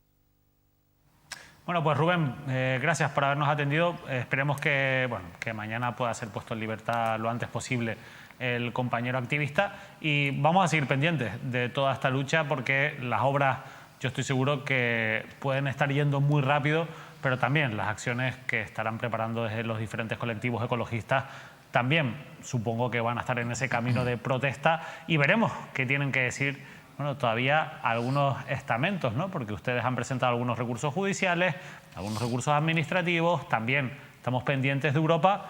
¿Tienen todavía esperanza, entiendo, Rubén, para que se paralice el proyecto? Sí, nosotros no vamos a bajar los brazos. Por suerte o por desgracia tenemos el caso del Hotel de la Tejita, que en teoría debería haber estado abierto en 2022 y hoy tenemos un esqueleto donde se han reanudado obras, pero donde hemos conseguido, cada vez que han conseguido burlarnos, por así decir, pues hemos conseguido hasta ya 4 paralizaciones parciales. Pues este va a ser el camino que les espera a los promotores de Cuna del Alma. Vamos a seguir dándoles guerra con nuestros pocos recursos que tenemos y muy convencidos de los argumentos y del territorio que queremos proteger, que no es poca broma, es nuestra casa y que nadie le quepa duda que vamos a seguir luchando. Pues Rubén, muy buenas noches y ánimo en esa lucha. Muchas gracias a usted. Gracias a Rubén por atendernos. La verdad es que es una historia complicada porque yo entiendo que a nadie le apetece pasar la noche en el calabozo, que quien va allí y se expone de esa manera es porque realmente cree en la defensa de lo que está haciendo, ¿no? Yo creo que además derecho que tenemos los ciudadanos a manifestarnos, ¿no? Es verdad que hay unos límites, pero también es verdad que hay que ver hasta qué punto se puede marcar el límite en la parte penal. Lo digo porque tú comentabas un caso antes, cuando el propio Rubén lo detuvieron en su momento, cuando aquellos graves incidentes que hubo también en Cuna del Alma, fue absuelto. Pero yo recuerdo también a las activistas que se subieron a las grúas en La Tejita, que se ha nombrado aquí, que también se les abrió una causa penal, se intentó criminalizar la protesta, que es algo que suele ser habitual, porque al final se busca el desgaste, ¿no?, de estas personas, y fueron absueltas, ¿no?, después de todo, a pesar de que fue una acción todavía mucho más intensa, de que al final entras en una propiedad privada, de que eso no se puede hacer. Sin embargo, la jueza hizo algo que a mí me parece muy interesante, que es ponderar, ¿no?, que es lo que se hace en derecho, unos derechos, precisamente, el de la manifestación pacífica y demás, con el derecho de la propiedad privada. Y en aquel caso, pues, se impuso, ¿no?, ese derecho a la manifestación, que a mí me parece un ejemplo para este tipo de cuestiones, siempre que sean desde la vía pacífica y desde la vía en la que, como en este caso, bueno, pues se visibilice, quizás de una manera un poco más intensa que quedarte detrás con una pancarta. Ocurre cuando llegan momentos de tensión, tanto en el proyecto del Hotel de la Tejita como en Cuna del Alma. Recuerda más aquellos episodios de máxima tensión que relatamos, ¿no?, entre los activistas y el propio director del proyecto de Cuna del Alma, ¿no?, aquello que fue absolutamente desagradable, ese enfrentamiento entre unos y otros, ¿no? Es verdad que ahora parece ser que, bueno, habría que canalizar el por qué crece la tensión. Yo creo que además es porque vuelven las palas después de que el Ayuntamiento de Adeje haya aprobado la licencia de obra. Hay que decir que en este caso, bueno, pues el proyecto quedó caducado en este caso, quedó en stand-by porque se paralizó porque no había un estudio de impacto ambiental, y que luego todo cambió de manera radical con la entrada, en este caso, del nuevo gobierno de Canarias, también el nuevo gobierno del Cabildo Insular de Tenerife, que, bueno, según denuncian los propios activistas, dejó caducar el expediente y que ahora, bueno, tratan de revisar, en este caso, la propia Consejería de Transición Ecológica. En cualquier caso, habría que estar atento, efectivamente, a la acusación, por qué se detiene a este activista, y esperemos que quede en libertad. Bueno, pues sí, la verdad es que sobre todo eso, que quede en libertad y que... Yo entiendo que esto no va a apagar la protesta, pero es un poco también lo que se persigue, ¿no? Yo con este tema me voy a poner filosófica y, mira, hay una característica en el arte relacionada con el arte barroco y el arte bizantino que se llama horror vacui. A mí me encanta aprender, es una cosa de verdad, o sea, me encanta aprender cosas en cosas que no tengo ni idea. El horror hablando de algo que no tengo ni idea. El horror vacui, por ejemplo, en el arte bizantino, supone que tú tienes un cuadro y ellos trabajaban con teselas para formar una imagen. Y era que no podía haber nada al aire, y todas las teselas, todos los pequeños cuadritos o cuentas tenían que estar muy juntas, no podía haber ningún espacio entre ellos. Y entonces hay muchos políticos en Canarias que sufren de horror vacui y parece que si ven un solar tienen que llenarlo con algo. Pues es que es una cosa que no entiendo, y eso viene hilado a lo que hablábamos antes del presupuesto de cultura. La protección del territorio también es cultura, porque al final es lo único que nos queda cuando hablamos de Canarias, porque todos se irán en la boca hablando de Canarias y Canarias, qué maravilloso, Canarias, qué paraíso, qué cultura, qué tradiciones tenemos en Canarias. Pero llegará un momento en que no vamos a tener nada. Y eso también, y fomentar y proteger espacios naturales también es cultura, porque eso es algo que podemos exportar y es algo que parece ser que valoran más los de fuera que los que vivimos aquí, y el conocer todo eso también es importante. También, o sea, quizás los de fuera han tenido esa formación cultural claro, que no hemos tenido. Pero es que conocer también nosotros como canarios o las personas que viven en Canarias tienen la responsabilidad de conocer qué es Canarias. Canarias es mucho más que sol, playa y palmera, o que el mojo picón y el almorote. O sea, tenemos una serie de cosas que somos únicos. Y lo hablaba Rubén, y lo han hablado muchísimos ecologistas durante muchísimos años. Y esto ya va más allá, como yo me acuerdo, para el 20 de abril hablamos, y yo que conozco a varias personas que encabezaban esas manifestaciones hace muchos años, por ejemplo, a Eustaquio Villalba, de Atán. Yo le decía a Eustaquio, esto ya ha pasado de ser 3 perros flautas defendiendo 3 caracoles. Esto ya es otra cosa. Esto ya es una cosa de defender lo que nos queda de Canarias. Y puede parecer que estoy diciendo una entelequia boba, como decíamos antes, el Arcadia feliz de Canarias, pero no es así. O sea, algo tenemos que dejar. No podemos dejar 200 villas. Sobre todo porque al final lo que queda, y lo ponía de ejemplo, ¿no, Rubén? Son esqueletos en muchos casos, claro, ¿no?, en nuestro territorio. Y lo que no son esqueletos al final es un territorio que después no se recupera. O sea, ese territorio sobre el que cae el cemento con estos proyectos no se recupera. Claro, porque mata. No se puede volver atrás. Matas el origen, claro. Matas no solo la especie endémica y autóctona, que ojo, tener y poder presumir de tener especies endémicas y autóctonas supone salir en libros de botánica, de fauna, en universidades, que te estudien, que vengan universidades de fuera a estudiarte, que vengan expertos, que vengan investigadores. ¿Tú sabes lo que supone que Canarias esté en libros de investigación o en investigaciones de universidades? Eso no se paga con dinero. Y eso hay que fomentarlo. Claro, eso te pone en un mapa que es muy interesante y te saca quizás más del mapa de la fiesta, el alcohol barato, que es el reclamo fundamental que hemos tenido históricamente. A todos nos encanta, y yo soy la primera que dije aquí desde el principio que yo quiero que estén los hoteles llenos aquí, porque de los hoteles también se vive, aunque te digan muchas veces que del turismo se vive poco. No, del turismo se vive y se vive mucho, pero hay que vivir bien del turismo y hay que gestionar. Y ahora mismo hay una gestión del turismo nefasta. Repartir la tarta. Claro, y a nivel de infraestructura, no hace falta crear más infraestructura, necesitas renovar la que existe, porque hay hoteles que dan pena. Renovación, la famosa renovación de la planta hotelera. Claro. Sin duda. Y por cierto, hay islas donde se ha construido de manera ilegal y hay hoteles que no deberían estar donde están. Y por ejemplo en Lanzarote, en Yaiza, ¿qué ha dicho el Tribunal Superior de Justicia de Canarias con respecto a ese hotel, el Papagayo Arena? Bueno, pues ha dicho esto que publicaba Diario de Lanzarote, que o hacen cumplir la sentencia quien tiene que hacerlo, que es el Ayuntamiento de Yaiza, o puede haber multas de hasta 1.500 euros, pero eso no es lo más importante, porque a mí lo que más me ha llamado la atención de la comunicación del TCJC es que advierte de que puede haber delitos por omisión, en este caso en esas políticas urbanísticas, y básicamente lo que pregunta es quién es la persona que tenía que haber tramitado el expediente oportuno para ejecutar esa sentencia y derribar ese hotel ilegal en Yaiza y no lo ha hecho. Bueno, pues esta es la otra cara, es decir, la de las administraciones que no hacen nada, incluso cuando hay sentencias judiciales, y que al final miran para otro lado. Pero eso también, aunque suele ser lento, Natacha, suele tener consecuencias, así que tengan cuidado. Es que ¿sabes lo que pasa? Que yo creo que también, a raíz de lo que hablamos antes de la protesta pacífica de este activista en Tenerife, la sensación es de impunidad. Y eso cuando llega un momento en que hay un germen ahí que sale, que está hirviendo, o sea, que hay una ebullición y que sale de alguna manera. Y cuando la gente ve que hay una cierta impunidad, protesta. Total. Y es que es lo que hay, o sea, y la gente tiene que estar primero adecuado a derecho, y si tú tienes que hacer una serie de actuaciones de cosas que se hicieron ilegalmente, oye, yo no las hice, lo siento, pero bueno, tendrás que acometer lo que te manda la ley.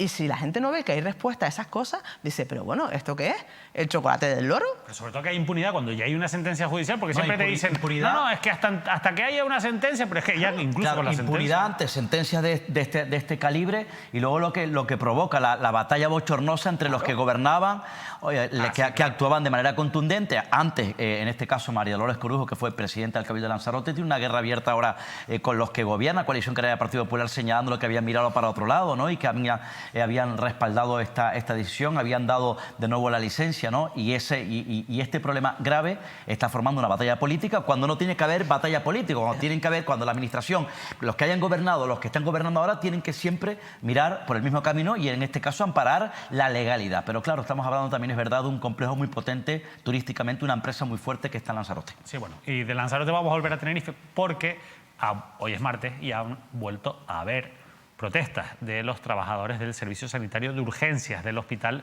Universitario de Canarias en Tenerife. Hoy han vuelto a protestar en torno a 200 personas que hablan, bueno, como titulaba el día, de un colapso y situación crítica del servicio con 250 pacientes cada día. Y esto se produce pues alrededor de una semana después de que haya sido destituido, también lo publicaba el periódico El Día, entre otros medios de comunicación, el jefe de servicios de urgencias, pero fíjense, por tercera vez en 4 años, Guillermo Murillo. Óscar, ¿qué pasa con Guillermo? Que lo destituyen, lo vuelven a colocar y lo vuelven a destituir. Claro, Guillermo Murillo es la clave. Por tercera vez en 4 años. Ya estuvo en su momento, lo cesaron, lo volvieron a nombrar en este caso como jefe de urgencia. Parece que no es un hombre bien visto, no es un hombre de la confianza. Son, es verdad, decisiones directamente. Entonces, ¿por qué lo vuelven a nombrar? No sé, es decir, lo nombraron, el anterior gobierno lo nombró, pero parece, insisto, que no es un hombre de la confianza de Coalición Canaria. Son designaciones, en este caso, directas, ¿no? Son personas que se deciden bajo la confianza de los que están al frente de la dirección del hospital. Pero, insisto, parece que no es un hombre de la confianza de Coalición Canaria. Lo han vuelto a cesar y ocurre en medio de esta crisis que tiene que ver con el colapso de urgencia en el Hospital Universitario de Canarias. Por cierto, decías que un centenar de sanitarios se han vuelto a concentrar, hablando de una situación crítica, pidiendo soluciones urgentes en la puerta principal del Hospital Universitario de Canarias en Tenerife, y además durante las últimas horas el UC ha anunciado que va a destinar 2 millones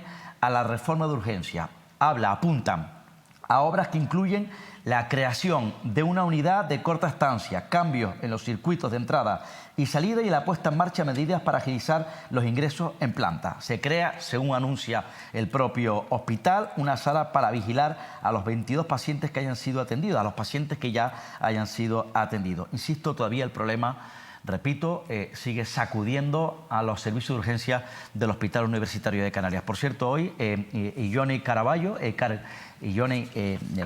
Caraballo, que es el diputado regional de Nueva Canarias por Lanzarote, que es enfermero especialista en urgencia, ha visto in situ, ha acudido al Hospital Universitario a urgencia y ha mantenido una reunión, en este caso, con Adasat Goya, que es el director gerente. Bueno, pues veremos si sale algo ahí. Yo no sé si en esta legislatura vamos a ver solución al problema de las urgencias. Hombre, cuando intervino aquí el nuevo gerente del Hospital Universitario de Canarias, por lo menos a mí me dejó la sensación de cierto medio optimismo, porque por lo menos estaban ya empezando a cometer ciertas medidas para paliar o para intentar paliar la crisis de las urgencias canarias. Veremos a ver, porque al final el día a día... esto ocurre en el UC, también está ocurriendo en otros hospitales, efectivamente, sí, pero bueno, Insular, por ejemplo, que paso a paso, que cada agua que... A mí me pareció bastante honesto, por lo menos reconocía el problema y parecía que se estaba trabajando en ello. No son soluciones fáciles, pero la realidad es que no podemos mantener esta situación en los servicios de urgencias, que no solo pasa en el UC, aunque quizás la situación del UC sea la más grave de todas. Un asunto delicado, delicadísimo, el que vamos a hablar ahora. Hoy nos hemos encontrado con esta noticia, ahora les cuento de dónde viene todo esto. Santa Cruz ha expulsado al jefe de la agrupación de protección civil. El ayuntamiento fundamenta esta decisión en los incumplimientos normativos y el daño a la imagen del colectivo. Bueno, este es Santiago Martín, es el jefe de protección civil del Ayuntamiento de Santa Cruz de Tenerife desde hace muchos años. Es una persona que se ha relacionado muy bien históricamente con la clase política y sobre todo con quienes han gobernado en el Ayuntamiento de Santa Cruz, que ha sido Coalición Canaria prácticamente durante toda la etapa democrática. Bueno, Santiago Martín siempre ha sido una persona muy bien ubicada. Bueno, pues fue detenido la semana pasada y el pasado viernes se decretó su ingreso en prisión provisional sin fianza. Está acusado de delitos gravísimos, delitos que tienen que ver, presuntos en este caso, de trata de seres humanos con fines de servidumbre, de favorecimiento de la inmigración clandestina y de delitos continuados de agresión sexual y acoso sexual. Es un asunto muy delicado. Hoy el Ayuntamiento ha tomado esta decisión, pero también es verdad que sobre las formas de actuar de Santiago Martín había muchas sospechas desde hace mucho tiempo. Ya en su momento el Partido Socialista, en ese periodo corto de algo más de un año que gobernó con Patricia Hernández de alcaldesa, destituyó a la figura de Santiago Martín. Era Florentino Guzmán Plasencia el concejal de seguridad en aquel momento. A Florentino le llegaron informaciones sobre comportamientos de Santiago Martín que no le gustaron, que no le cuadraron. A nosotros como periodistas nos han llegado esas informaciones también a lo largo de los últimos años de buenas fuentes. Han sido constantes también los enfrentamientos del propio Santiago Martín con la policía local del municipio y al final, cuando el río no suena, normalmente la cosa suele acabar mal. Bueno, la destitución la hizo en aquel momento el Partido Socialista, pero cuando Coalición Canaria volvió al ayuntamiento, volvió a colocar, a pesar de todos esos indicios, de todas esas sospechas, Santiago Martín al frente de la Protección Civil. Por supuesto, nosotros respetamos la presunción de inocencia, pero también es verdad que hay una serie de hechos ante, cuanto menos por prudencia, creo que los políticos tienen que actuar. Y sin embargo, lo que nos encontramos en esos días fueron mensajes en redes sociales como estos. Vamos a ver, por ejemplo, este tuit del alcalde de Santa Cruz de Tenerife, José Manuel Bermúdez: la decisión del Grupo de Gobierno de Santa Cruz de Tenerife de cesar a Santiago Carlos como jefe de los voluntarios de Protección Civil me parece injusta e inexplicable.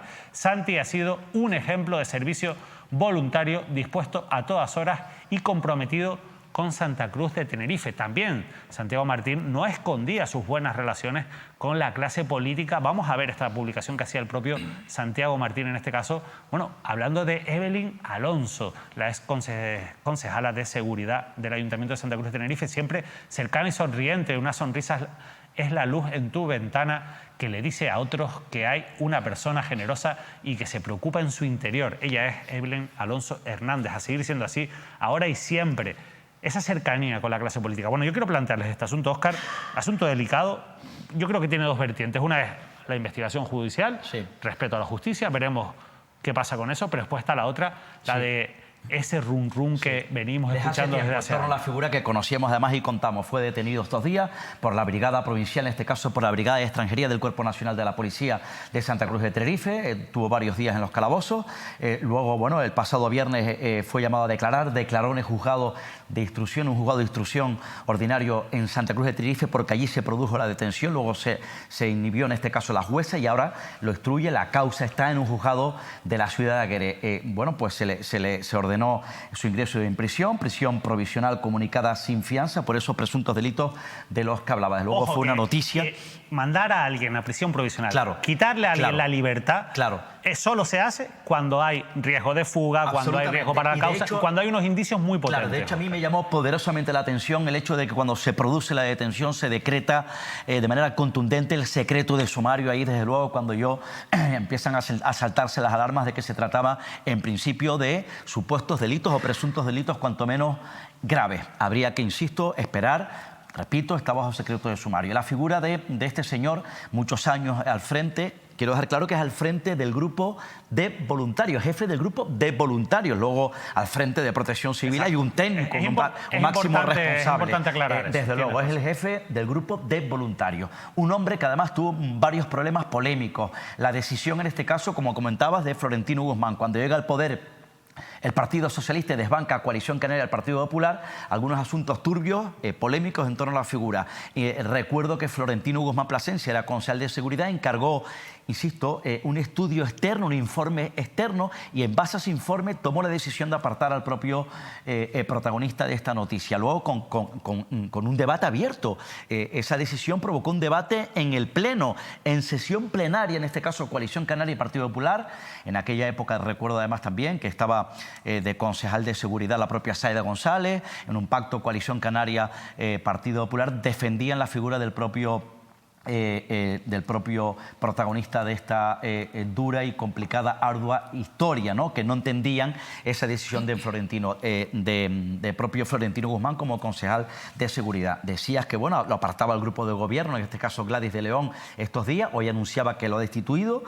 Hablan en este caso una decisión también que se valora, insisto, según el gobierno actual, el daño producido por estos acontecimientos a la imagen de la agrupación de voluntarios capitalina, cuyos integrantes no se merecen. Por cierto, también se determina que el actual subjefe de la agrupación, José Ramón de León González, voluntario con más de 15 años, va a asumir temporalmente la gestión.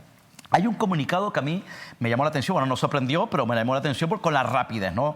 Estos días, concretamente el 16 de noviembre, el sindicato de la policía SESIF en Santa Cruz de Tenerife, que es el sindicato mayoritario de la policía local, mandó un comunicado, dice: desde la organización sindical SESIF en el Ayuntamiento de Santa Cruz mostramos nuestro total apoyo al área de seguridad, tráfico y protección civil en la decisión de cesar al jefe de la agrupación de voluntarios de protección civil en Santa Cruz de Tenerife. Dicen, recuerden esta historia, este episodio, dicho cese ya fue solicitado por todas las organizaciones sindicales del cuerpo de la policía local en 2018. Recuerdo perfectamente este episodio a raíz de la crítica que realizó dicha persona públicamente, es decir, este protagonista, y con el uniforme de la agrupación de voluntarios acerca de la intervención policial en el casino de Tenerife, defendiendo a ultranza, dice el comunicado, a su amigo Miguel Ángel Cabrera Pérez Camacho y cuestionando la profesionalidad del cuerpo policial. Comunicado que recuerda y que ha mandado estos días el sindicato SESIF mayoritario en la policía local de Santa Cruz de Tenerife. Importante en cualquier caso en todo esto es también un poco separar, ¿no? O sea, ese enfrentamiento que venía por quizás cómo se asumían competencias que no le correspondían o un protagonismo que es excesivo por parte de este voluntariado de la protección civil, en la figura en concreto de Santiago Martín, y después los delitos que se están investigando, que insisto, a mí es que me parecen de una gravedad tremenda, Natacha. Es que de estos barros, estos lodos. Quiero decir, o sea, primero que ser jefe del área de voluntarios de protección civil es un cargo de confianza, por lo cual no es un cargo ni de funcionario ni nada.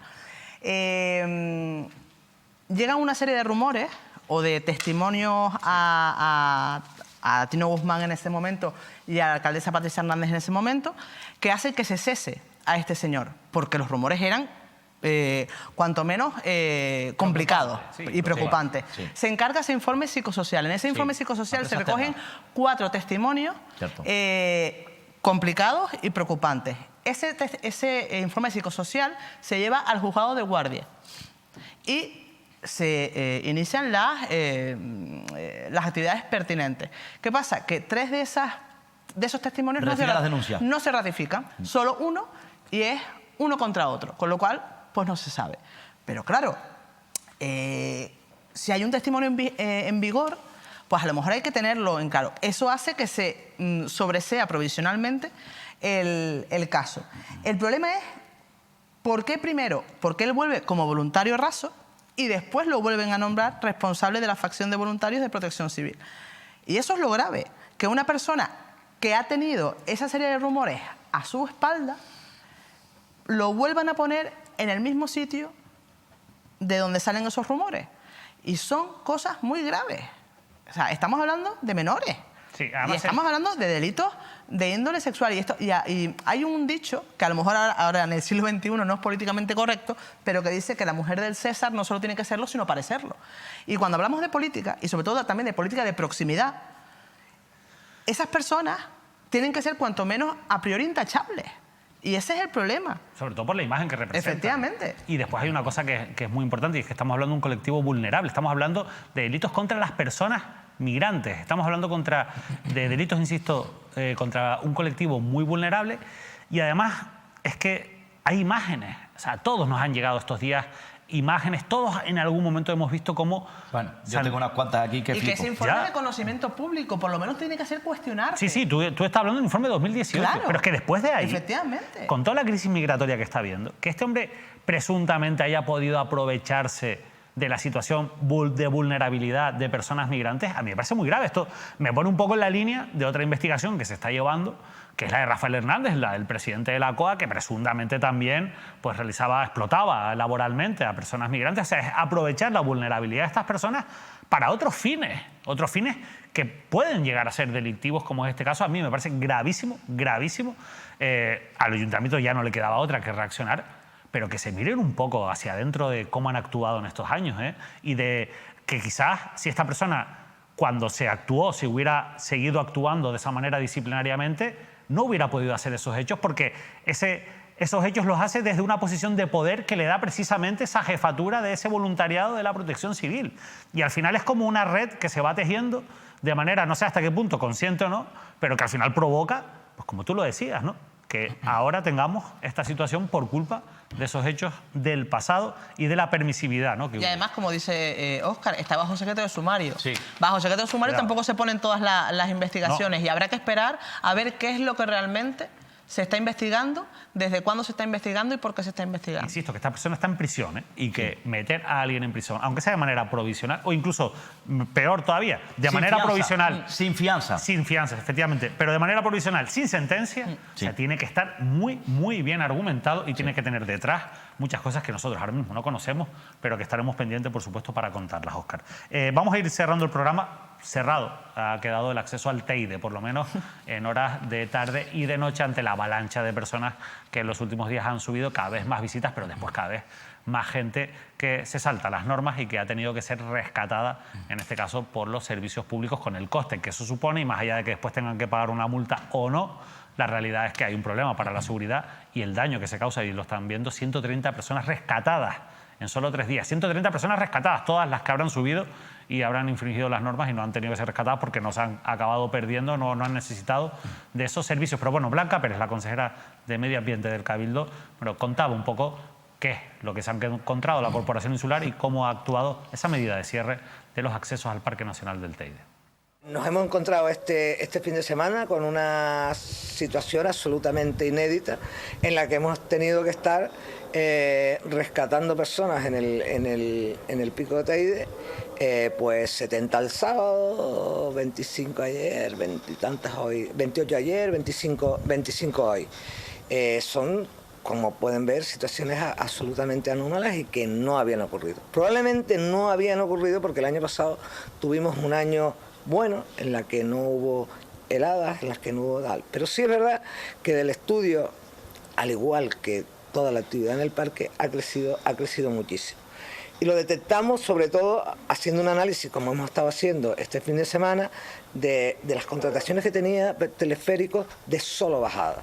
Y estamos hablando de en torno han ido subiendo de manera exponencial desde a lo largo de los últimos 9 meses, y estamos hablando en torno a las 1.800 al mes. Eso es mucha gente al día subiendo para bajar, no necesariamente de noche, sino a lo largo del día. Ante esa situación, por suerte el invierno empieza a parecerse a lo que es un invierno. En alta montaña, no olvidemos que aquello es alta montaña, y tenemos que tomar medidas extraordinarias para que esto no siga ocurriendo. Ante eso, ¿qué es lo que hemos decidido hoy?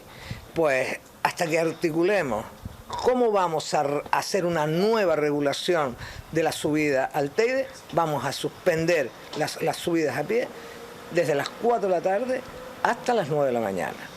Eso lo que va a evitar es que mucha gente esté subiendo sin el equipamiento adecuado. Bueno, esa es la medida que ha adoptado el Cabildo. ¿Qué te parece, Natacha? Bueno, pues por lo menos con lo poco que se haga, pues está bien, pues esto es inaudito. O sea, lo que no podemos es ver gente subiendo sin ton ni son, además con prohibiciones, y además lo que estaban diciendo muchos guías turísticos que trabajan en la zona de las Cañadas, que al final, como muchos son turistas, sí, se les sanciona, pero esas multas nunca se cobran. Porque claro, se van, entonces esas multas nunca se cobran, con lo cual quizás habría que trabajar en unas sanciones más efectivas. Habría que dar una vuelta también a lo que necesita el Parque Nacional del Teide, que es el parque nacional más visitado de España, darle más cobertura de vigilancia, aunque eso no es la panacea, y ver cómo se puede evitar este tipo de cosas, que seguramente será pues dar más información pues en los centros de hospedaje o fuera de ellos, y no tanto a lo mejor presumir de Playa Sol y Palmeras, pero sí de monumentos naturales. Y limitar la subida. Me parece que cada rescate de eso cuesta 1.800 euros. Imagínate. Sí, eso es que cuesta 1.800 euros, pero vamos, que limitar... Por imprudencia. Yo creo que es necesario, porque es que no queda otra. Ya llegados a este punto, es que no queda otra, y lo estamos viendo después de todo lo que hemos hablado de este asunto, después de que el Cabildo esté trabajando en instaurar una tasa para que haya que pagar para subir al Teide. Bueno, pues siguen pasando este tipo de... Pero además que prácticamente están subiendo en cholas. Porque si tú me dices, oye, además son montañeros experimentados, pero es que no van ni siquiera habituallados con lo que necesitan.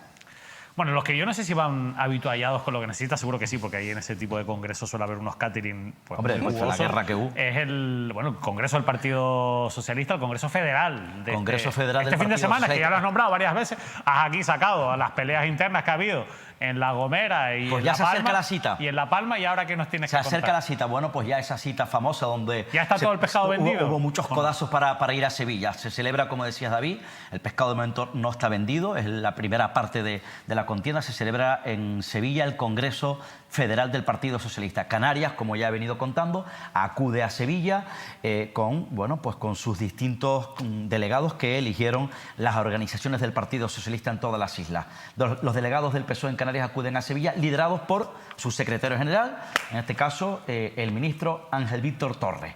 Habría que ver en estos momentos la presión que pueda hacer Gran Canaria o Tenerife para formar parte de la ejecutiva, de la próxima ejecutiva de Pedro Sánchez. Sabes que en estos momentos en esa ejecutiva hay dos personas que forman parte de la organización del PSOE en Gran Canaria. La alcaldesa de la ciudad de Las Palmas, Carolina Darias, y Luca Andrés, que es el diputado nacional del Partido Socialista por Las Palmas de Gran Canaria. Ellos forman parte en estos momentos de la ejecutiva de Sánchez. En Tenerife, después de la marcha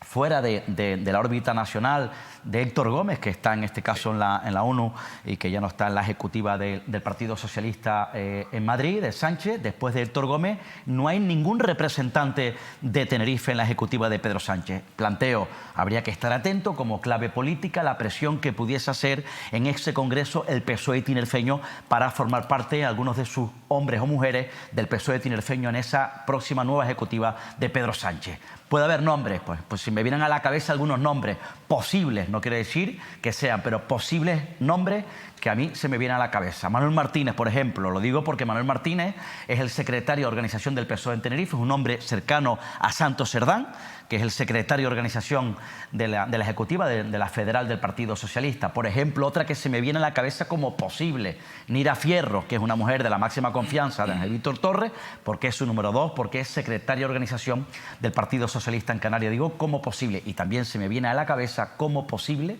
que no quiere decir que sea uno que está bien mirado en estos momentos en el Partido Socialista en Tenerife, que es el alcalde de la ciudad de Aguera, en este caso secretario general del PSOE lagunero, Luis Geray Gutiérrez, que, si no me equivoco, forma parte del Comité Federal. ¿Pero habrá catering o no? El catering y hoteles y croquetas. Oye, pero David, y de todo. yo creo que deberíamos mandar a Óscar de enviar. No, total, o sea, vamos a ver. O sea, es que vamos, con todo lo que ha traído no tiene nada. Hombre, un congreso federal que de ir, esa Óscar. magnitud, de esa fuerza, con tanta representación en distintas organizaciones nacionales, pues se quedarán en buenos hoteles, se celebrará en un buen foro y habrá catering. ¿Qué quieres? ¿Que se mueran de hambre el fin de semana? No, el catering me parece más importante lo que acaba de decir Natacha. ¿Tú tienes el teléfono de prensa del PSOE federal? No. No, ni un correo. Pues seguro Pues que la web métete en internet, pero para mirar... Te lo gestionamos ya. Pero mira, ve lo que vas a ¿Tú quieres preguntar. que le mandemos el correo y te pidamos una acreditación para el Congreso Federal? ¿Va a ser buen tiempo en Canarias el fin de semana? Pero, ¿No quieres pero eso puede ser... tú puedes estar ahí como vamos. Ojo avisor a todo lo que pasa. Pero todo lo que Y pasa nos de lo la traes aquí. delegación de Canarias. No Claro, voy a por estar supuesto. pendiente de lo que pasa de otra provincia. No va a ser un congreso sencillo tampoco, porque hay bastante rebelión en algunas comunidades de algunos territorios que no están contentos con ese modelo de financiación centralizado de Ferraz. No es el caso de Canarias, estos son peleas internas de partidos, pero bueno, ya que contamos toda la información, bueno, pues le contamos. Óscar ahí ha sido muy diligente a la hora de informarnos de todas las novedades en torno a ese Congreso Federal del Partido Socialista y de cómo se generan esos equilibrios territoriales que al final son tan importantes. Pero ahora nosotros nos vamos a poner un poquito tristes porque tenemos que despedir a una figura que ha sido muy importante en la política de Canarias, muy vinculada a la familia socialista, como es el ex vicepresidente del Gobierno de Canarias y ex consejero de Educación, José Miguel Pérez, que también fue presidente del Cabildo de Gran Canaria, catedrático de Historia, una figura muy importante de la política reciente en Canarias, que falleció a los 67 años de edad esta semana y que ha dejado tras de sí un legado. Yo creo que uno de esos políticos que generaba consenso en todos los partidos. De hecho, él gobernó con Coalición Canaria en Canarias en un momento en que parecía que era imposible que se llegara a ese entendimiento, y lo consiguieron. Generó un gobierno distinto a lo que estábamos acostumbrados, y fue un gobierno que al final generó bastante consenso y que todos recordaremos, entre otras cosas, por la lucha contra las prospecciones petrolíferas, donde hubo bastante unidad y donde se movilizó también a una gran parte de la sociedad canaria, una persona muy vinculada al mundo de las letras, una persona muy vinculada al mundo de la cultura. Nosotros desde aquí, bueno, mandar todo el apoyo posible y reconocimiento a esa labor, a ese legado de José Miguel Pérez. Supongo que ustedes, como periodistas, en algún momento trataron a José Miguel Pérez, ¿no? Yo lo traté en el Parlamento, la verdad que siempre fue un hombre muy educado, muy amable, honesto. Creo que venía con muchas ideas a la política, hizo lo que pudo, como pudo y lo que le dejaron, pero al final yo creo que es de esas personas que son demasiado buenas para la política, porque vienen con muchas ideas pero poco pueden hacer. Lo bueno de todo esto, dentro de la tristeza de la pérdida, es que todo el mundo habla bien de él. Y cuando todo el mundo habla bien de ti, algo bueno has hecho seguro. Yo creo que dejaba una huella muy positiva y después a nivel político tuvo una medida que para mí fue la medida estrella de ese gobierno a nivel político y sobre todo de la consejería de José Miguel Pérez, que fue la de los desayunos escolares. Era un momento de muchísima pobreza en Canarias, una legislatura en la que veníamos con plena crisis financiera y había muchos niños y niñas que llegaban con hambre al colegio a primera hora de la mañana, y esa medida de los desayunos escolares, que fue polémica, que fue difícil de poner en marcha, al final yo creo que fue un ejemplo para otras comunidades. Sí, fue además incluso, también, pertenece al PSOE de Gran Canaria, lo definen las crónicas en este caso. Bueno, yo tuve la oportunidad también de entrevistarlo como vicepresidente y consejero de Educación en repetidas ocasiones. El hombre caupó de nuevo en su momento al PSOE al poder en ese pacto Partido Socialista, Coalición Canaria, con Paulino Rivero de presidente del Cabildo de Gran Canaria, un hombre de las letras, catedrático de Historia Contemporánea,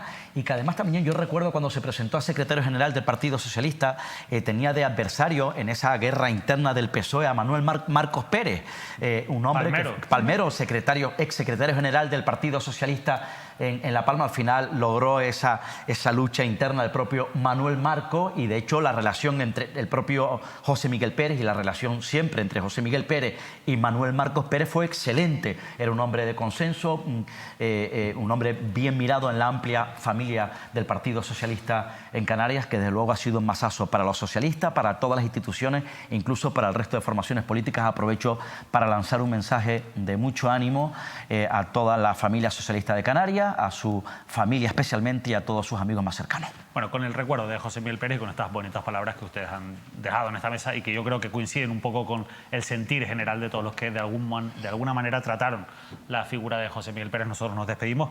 Que pasen una feliz semana y el martes volvemos con más información y más actualidad. Buenas noches. ¿Les parece? Muchas gracias. Próximo martes volvemos, nos vamos con el recuerdo de la figura de José Miguel Pérez. Que pasen una feliz semana.